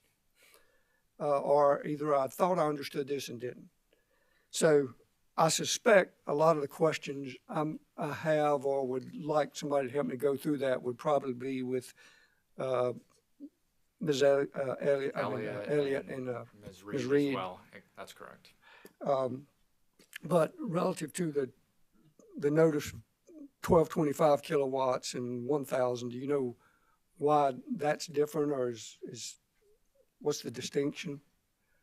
Do you know, Larry? I don't know which page you're referring to. I know that my understanding of the 1,000 kilowatt hours, why we often use that is, it is a metric that they use across the industry. So when you're trying to compare bills for customers across multiple service territories, having that commonality allows you to do that. But if there's a discrepancy between the 1,225 and the 1,000, I'm not quite sure what that is. But so, Witness Elliott can probably help you with that. Okay, that's all I really wanted to know. And I understand the 1,000 because if they use 1,225, then it's 1.225 times that. I mean, that wasn't meant to be critical. I just thought there's something I don't understand. Okay. Do you know what the typical average residential kilowatt hour use is? Not off the top of my head, I don't. We can get that for you. I don't know it off the top of my head. And see, I had to pick one of those numbers when I was trying to do my bill. So,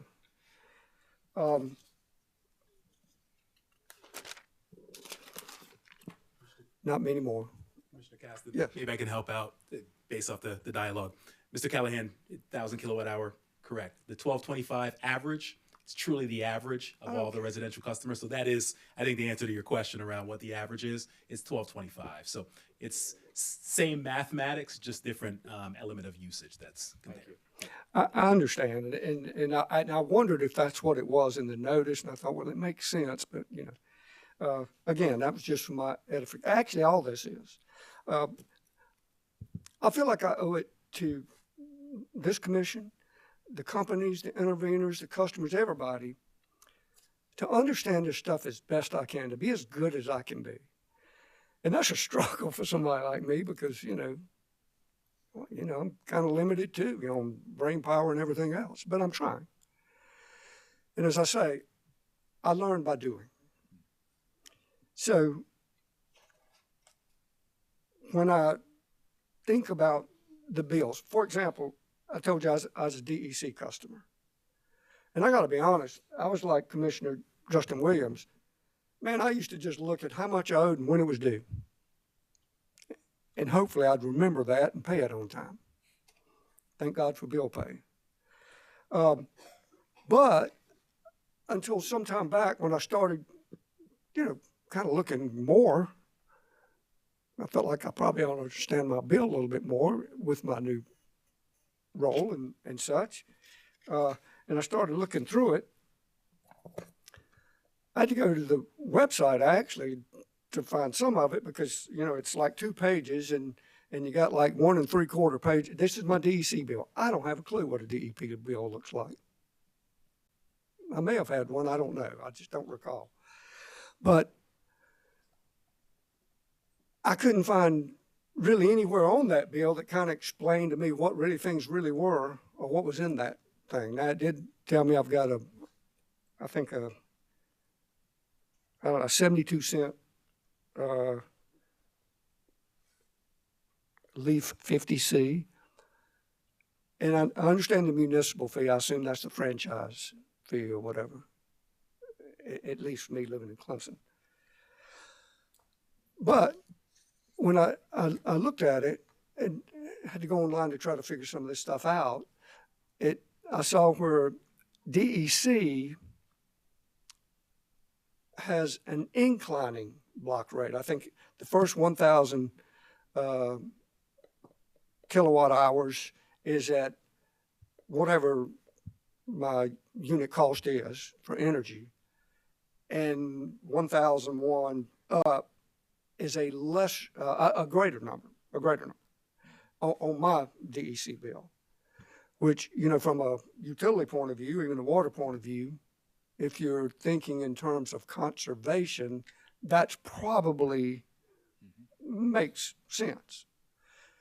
When I looked at the DEP application and went through all that, I was, you know, not saying it's right or wrong, I was surprised to find out that it's a declining block rate structure. Your first 800 kilowatt hours is at, I don't know what it is now. I had it memorized. It was 0.13, whatever it was, 898, and now it's been reduced. And then 801 and up was a lesser number. Is that correct? I don't know offhand. I know Witness Elliott certainly can walk you through that, but you are correct. I mean, different rate schedules, and it goes back to this notion that these utilities have been regulated independent of each other for really since their inception. So we don't have the same rate structures necessarily within each utility. Over time, we always look for opportunities to harmonize things to the extent we can, but at the end of the day, the revenue requirement is set independently for each utility, and the rate design is as well.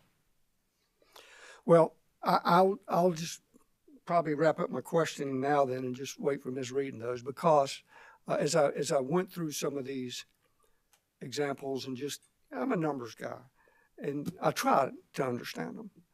And when I look at this, think about the numbers,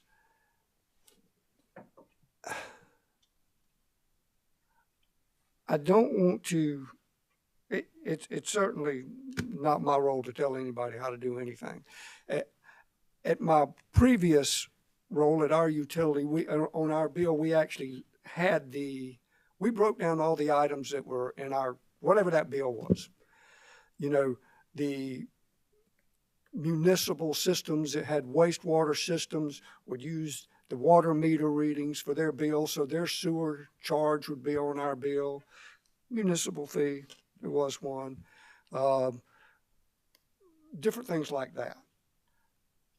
I can tell you honestly, as a customer, I would find it very useful to have those things itemized with explaining. For example, is in my energy charge, you don't have to answer this. I'll ask Ms. Reading those this. I thought I had determined, I wasn't sure.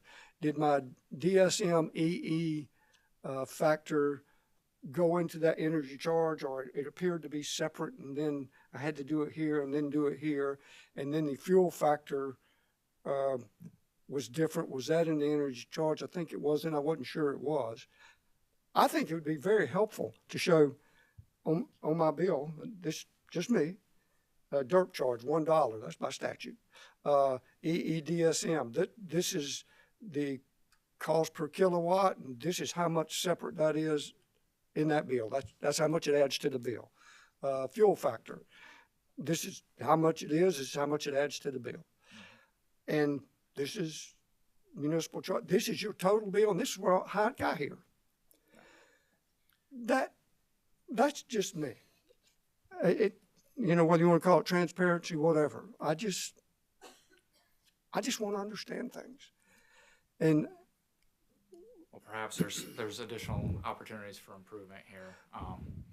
I do believe with Customer Connect, we did change what's on the bill, just the look and feel, and so on, but maybe there's additional information that would be useful to customers. Well, I'm still getting a paper bill, and maybe I need to quit that, but I'm telling you, I got 1 3/4 pages here. I believe you got plenty of room to add something like that. I really do, but. No, feedback's well taken. You know, there's requirements of what we've got to have on the bill. We make sure we meet those requirements, but your feedback's well taken. We'll take that back and see if there's additional clarity that we can add. Well, I may be the weak link in this chain, so I'll admit that now, so.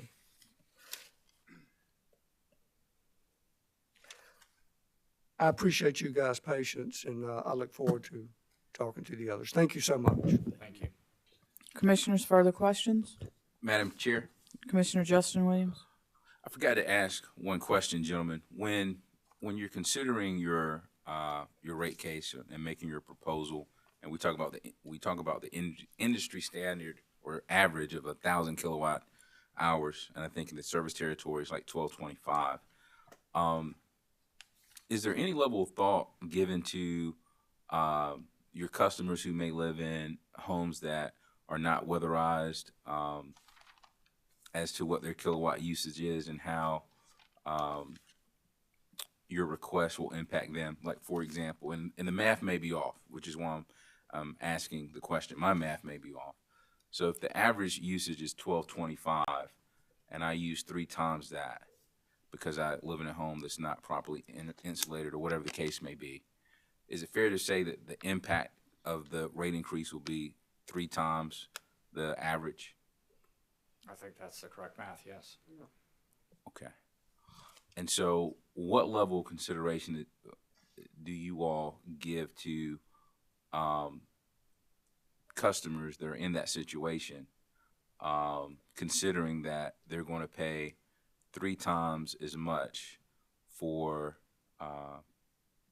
warmth in the winter and other, however they use their energy, than someone who lives in a properly insulated home?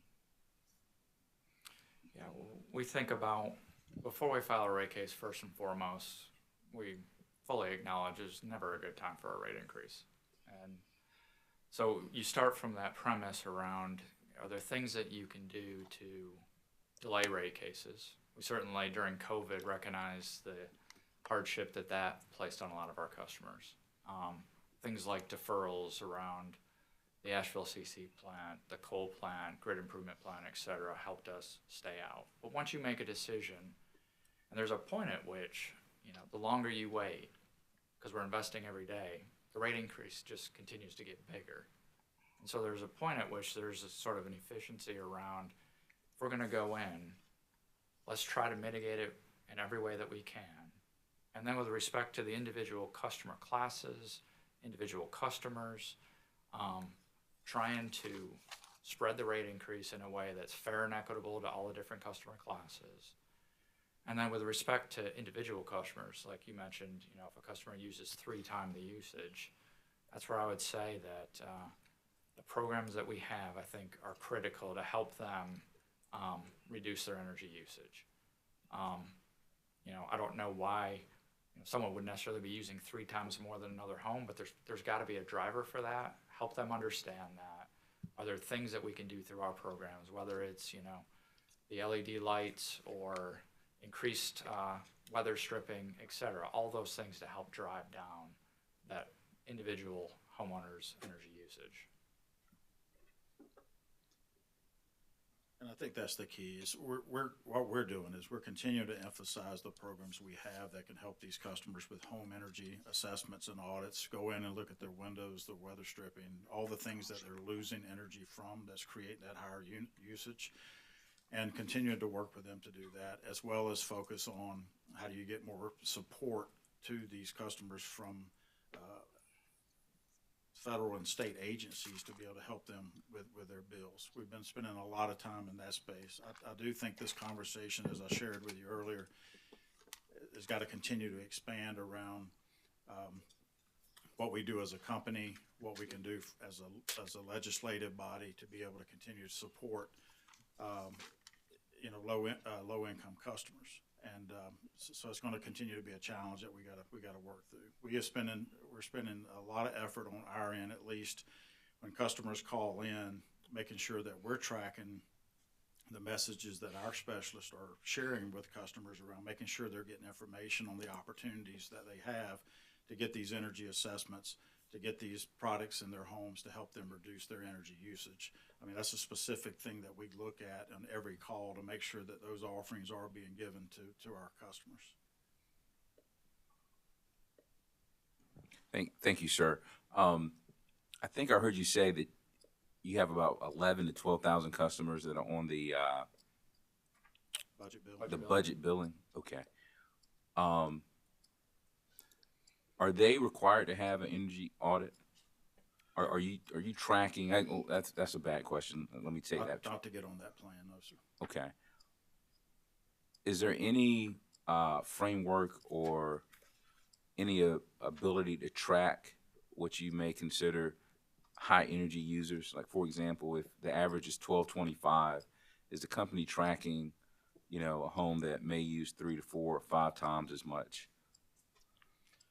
Not to my knowledge, where we track individual homes and say these homes are using a lot more energy than others. And there's reasons probably for that too, right? It depends on home size. It depends on how many people are in the home. It depends on, is it an older home, a newer home, those kind of things. So I don't know that we could deduce any finite outcomes of seeing that anyway. Okay, thank you, sir. And let me just offer to you, it seems like, as the president said, opportunities for improvement. It seems like, based on my time here, the short time here, according to Commissioner Williams, they're still newbies. I don't consider myself that long in the tooth, but we've seen several rate cases, and that issue, as you talked about, the issue of poverty and high energy usage in small homes that are not properly insulated, seems to be a constant issue.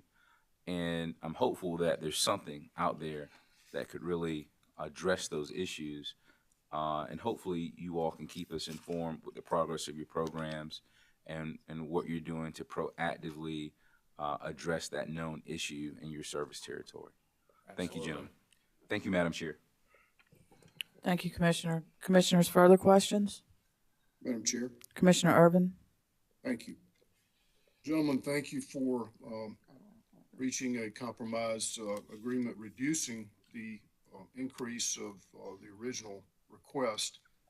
I'd like to ask you, if you would, to try and explain in layman's terms that we can all understand, what is an EDIT rider and how does it help customers for you to agree voluntarily to refund what effectively was a corporate tax rate reduction to customers? Can you explain that to us?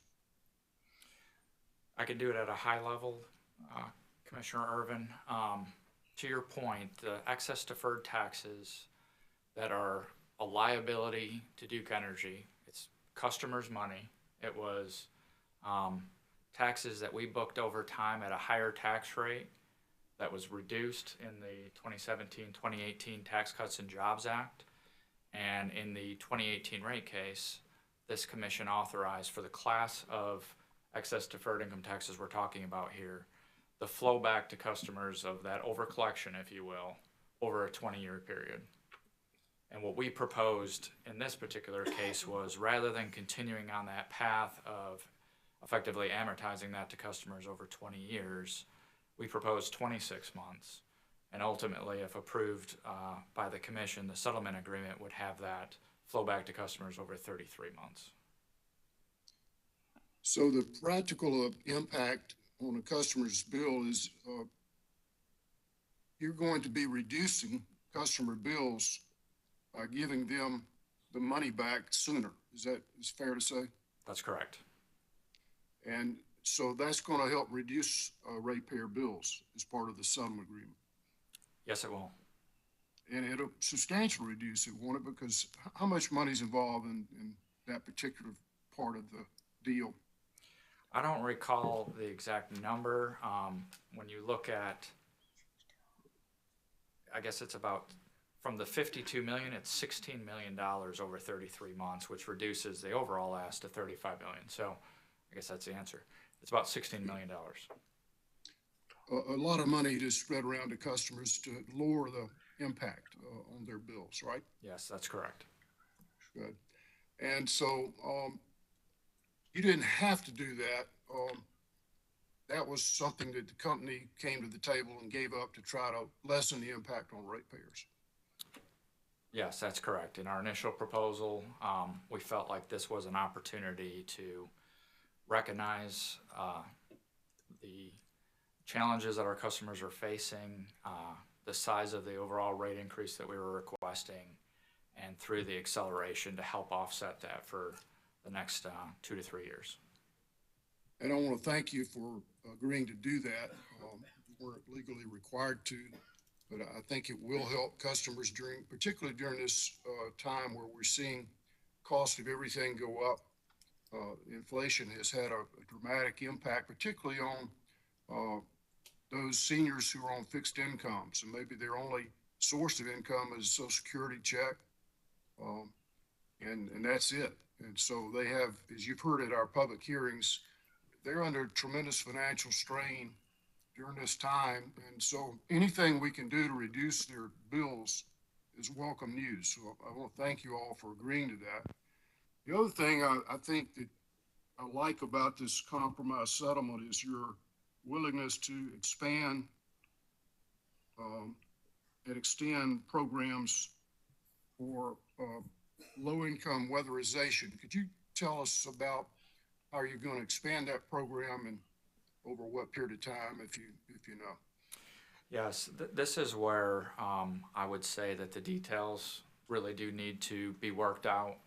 This is going to be a discussion within the EE-DSM collaborative that has a number of stakeholders represented, and we'll work through again what some of the proposals are that might make sense for customers and make sense for the parties, and certainly what makes sense for the state. And if we can arrive at some consensus around that, would put forth some proposals for the commission to consider. Very good. And so we'll leave that for the details of that for later. But again, I think it was a virtual hearing we had where a lady who's active in the community explained how it had a very positive impact for her neighbors by getting these energy audits performed and getting additional weather stripping and insulation installed. And I want to commend the company for expanding those efforts because, again, that directly helps those who are on fixed incomes and are struggling to pay their bills. Speaking of bills, Commissioner Caston had some interesting thoughts about what actually appears on the paper bill. I'm wondering, do you think it might be helpful just to have a graph from month to month as to whether a customer's usage has increased or decreased or stayed the same? Do you think you could kind of just display that on the bill, and that would give them some better understanding about how they can monitor their cost? Yeah, so some customers see that now depending on the payment plan they're on. So, for example, if you're on budget billing, you can see your usage and see what your accumulated balance is compared to what you're actually paying is one example. If I'm not mistaken, I also believe that information is on the mobile app. You can go in and look at your energy usage and be able to track that over time and see what you're using. I don't believe that it's on every customer bill, so that's again additional feedback that we could take back for consideration. Right, because we still got hundreds of thousands of people in South Carolina that don't have broadband access, unfortunately. Understand. So they may not be able to access that, but hopefully, over time that will improve. But it might be helpful to put it on all customer bills. So I'd encourage you to look at that, particularly as it relates to Duke Energy Progress. Understand. The other thing I wanted to ask you about is we talked a little bit about, I believe Commissioner Caston asked you about, and as did Commissioner Carolee Williams asked you about the storm under the Christmas storm Elliott. And I know we're going to have a later hearing on that, so I won't belabor the point, but did you learn any lessons from that event that might reduce the possibility or probability of this happening or occurring again? Yes, certainly. I would say as early as the day after the event, we had some learnings. For example, I mentioned the fact that our load forecasting tool had under forecasted where our demand was going to be because of those extreme temperatures. And that model learned from that experience. We increased the margin in the model to ensure as we planned ahead for the next day where we thought load would be, that we could ensure that we had the supply necessary. Fortunately, by that time, there was purchase power available as well.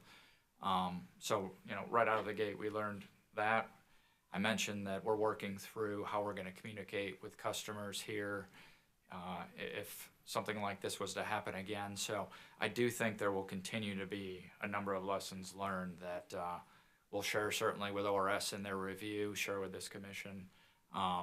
But in the days ahead, I do think that there will be opportunities here. Thank you for that. And, reliability is always something that we've been concerned about ever since I've been on the commission. It's always, top of mind.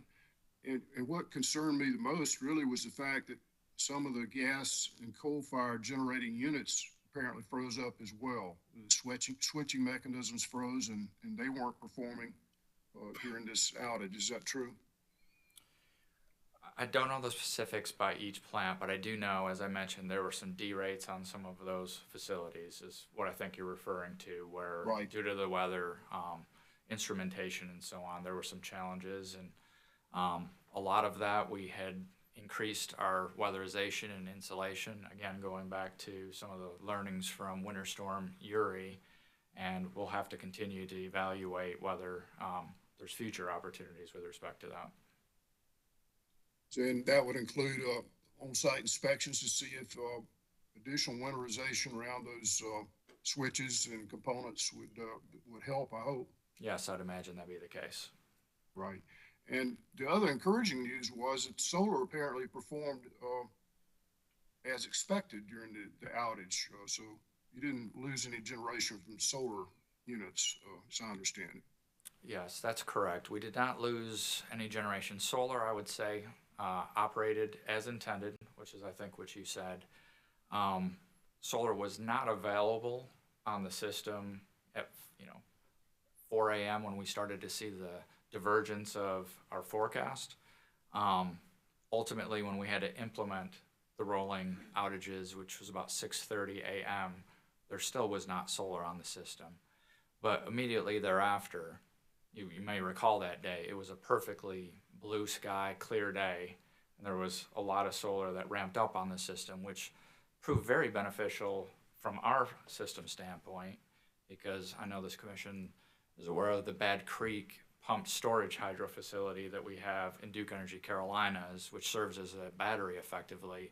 That solar we were able to use during the day to increase the capacity of that to be used in the next day. So solar did operate as intended, but it was not operating at the time that we hit the peak. Right.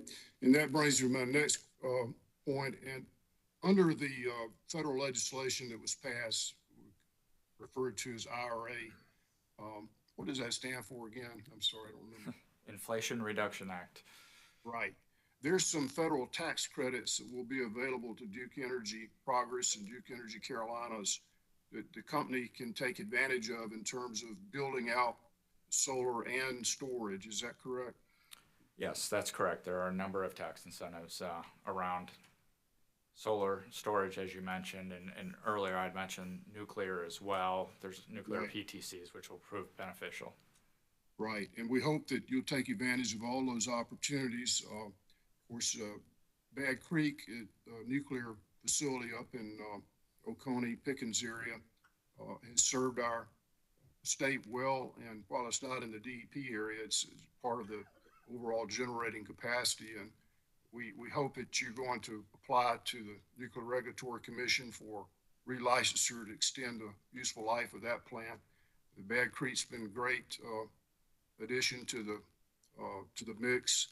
And so we appreciate all those efforts, but as the cost of storage and solar comes down, we hope that you'll take full advantage of those investment tax credits, because those will benefit ratepayers as well. Isn't that true? Yes, that's absolutely true. As we think about our energy transition and the increasing amount of renewables on the system, the Inflation Reduction Act will be beneficial to customers. Because every dollar you get from the federal monies that are available through investment tax credits, that's a dollar the ratepayer doesn't have to pay to build a new facility somewhere. That's correct. Gentlemen, thank you very much. Madam Chair, those are all the questions I have. Madam Chair. Thank you, Commissioner Irwin. Commissioner Thomas? Thank you. I just had one follow-up question based on a comment by a question from Commissioner Irwin. And you were talking about the time horizon for the weather modeling forecast, and I think you said 30 years is what it's been based on. And I wonder if that's the appropriate time. Should that period be longer than 30 years?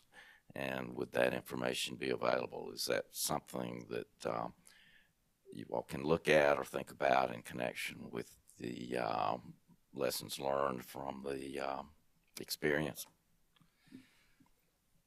Yes, and with respect to your question, I don't recall the 30 years. But when we were talking about, you're talking about around Winter Storm Elliott and the forecasting that we do? Yes, you mentioned a modeling program that things didn't end up, going according to what you were expecting. Yes. Based on that program. I'm not exactly sure which program it is. Gotcha. But yes, that's a model that we continually evaluate. As I mentioned, it's a regression-based model which improves with every event that occurs. I think what maybe I had referred to over that long time period was we hadn't seen weather this cold since somewhere around the 80s. So I think it's 40 to 50 years. Had not seen an event like this in our service territory. But yes, that model, we continue to tweak it. And I should say, this was something that a lot of other utilities saw a similar impact. For example, I believe PJM last week had an update on their experience from Winter Storm Elliott. A lot of their forecasts, I think, was off by about 10%. I know other utilities in the Southeast had a similar experience, but we'll continue to tweak that as we move ahead. Okay, thank you. That's all I had. Gentlemen, just a couple of questions. Most of my questions have been covered. I recall some testimony from the night hearings about complaints about vegetation management, and especially in some areas that kind of out in the country. I don't think they were in the municipal, within city limits of some of these places. Can you tell me how those have been handled? Sure. So I'll just kind of walk you down the list if that's okay. That's fine. Mrs. Gardner, she had testified that she had some concerns related to her foliage blocking her area light. We went out and looked at her property. She did have some vegetation outside of our right-of-way that was impacting the line that runs to her house. We went ahead and removed that, and we removed the foliage around her lights to clear that out of the way. And the Manning feeder line that actually is the feeder to her home is scheduled to be trimmed in 2023. So it is on its current schedule.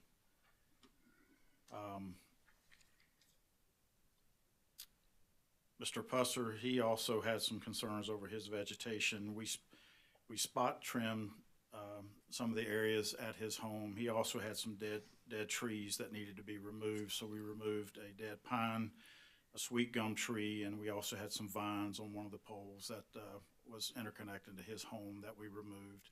These trees were outside of our right-of-way, and so we did those as courtesy removals. Well, okay, they're outside of your right-of-way. I mean, that's like somebody coming in and complaining, and then you going out there and doing work they ought to be paying a tree trimmer for. How's that going to impact other customers? So just to clarify, we did these as courtesies. They're not, we charge to any other customer. We're doing this as a courtesy to this customer, to help them It's reduce setting their a current. dangerous precedent, isn't it? You have to be careful, yes, ma'am. I don't know if y'all read about some electric cooperative executives that were getting some free work around South Carolina for vegetation management, maintenance and stuff too. Just Understood. y'all need to be careful. Other ratepayers don't want to be paying for expenses that are not necessary for the utility. Understood. It's a fine line here, gentlemen. Understood. Okay. Completely. Mr. Caesar, he also had some concerns about his vegetation. He's on a 140-mile feeder line that goes into his property. 140 foot. 40-mile. Mile. So he's on a long feeder line that travels to where his home is way back in the country.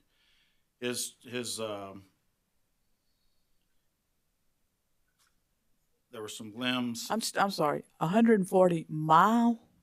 Yes, ma'am. So his Does that mean the line is 140 miles long? his distribution line going all the way out to his property. But there's other properties along the way. He's just Okay. on the 140-mile distribution line. Okay.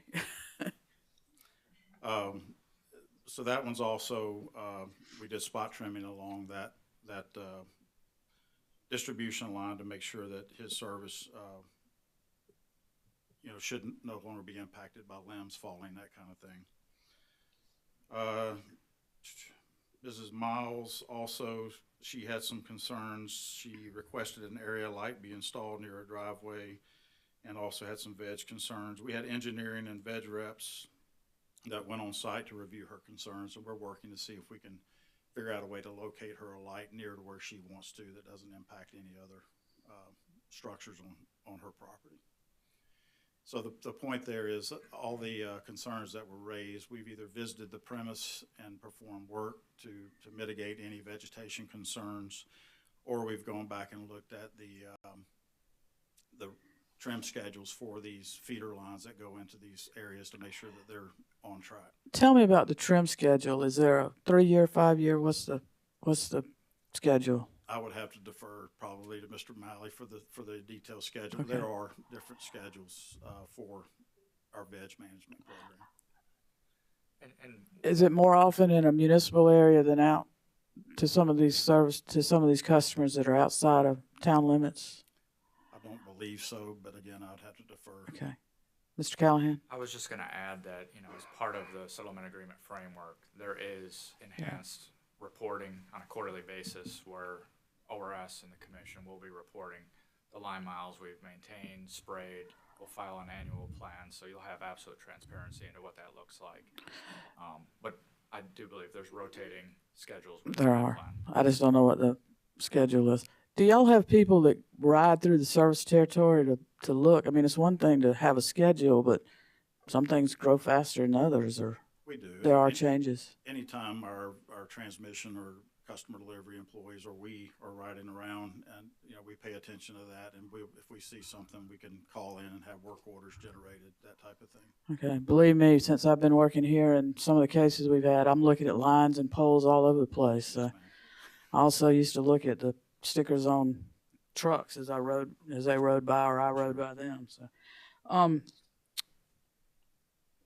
some of they're saying, I wasn't sure from some of the testimony at the night hearing whether folks were talking about outages with severe storms, which I understand, but it seemed that some of them were kind of indicating that when it rains, they have some issues, even if it's not a severe storm. Have y'all come across that and checked into some of those? So it depends again. So if you have a severe thunderstorm and you may have a dead tree outside the right of way. I'm not talking about something falling.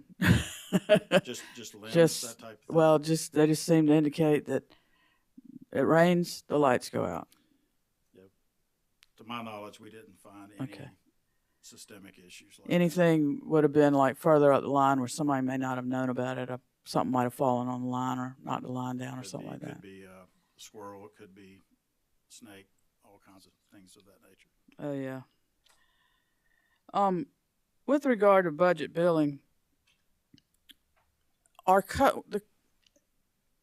when this switched, my recollection is that everybody was on an annual plan.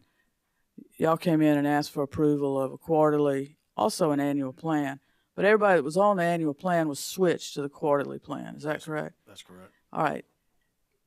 Given all that we've heard, do you think adequate communication of what the changes were going to be was made to the customers? Yeah, that's what I was sharing earlier. You know, that is a lesson learned out of the feedback we've gotten. We provided a lot of written communication to customers on the quarterly plan, how it works, their option to go back to an annual plan if they chose to with the annual true up.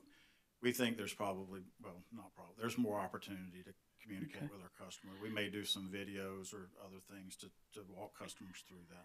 And to go back to the annual plan from the current quarterly, they have to zero out that balance before they can go on the annual. Is that not going to be prohibited for some? Don't they have to catch it up? Yes, ma'am. On the accumulated balance. Mm-hmm. So there's options for that too, though. We can work with customers to look at IPPs, individual payment plans, and things like that if they're truly wanting to go back to an annual plan. We also try to make sure they understand, though, what an annual plan looks like, because as I shared, we have received quite a few customer concerns too about that annual true-up. Okay.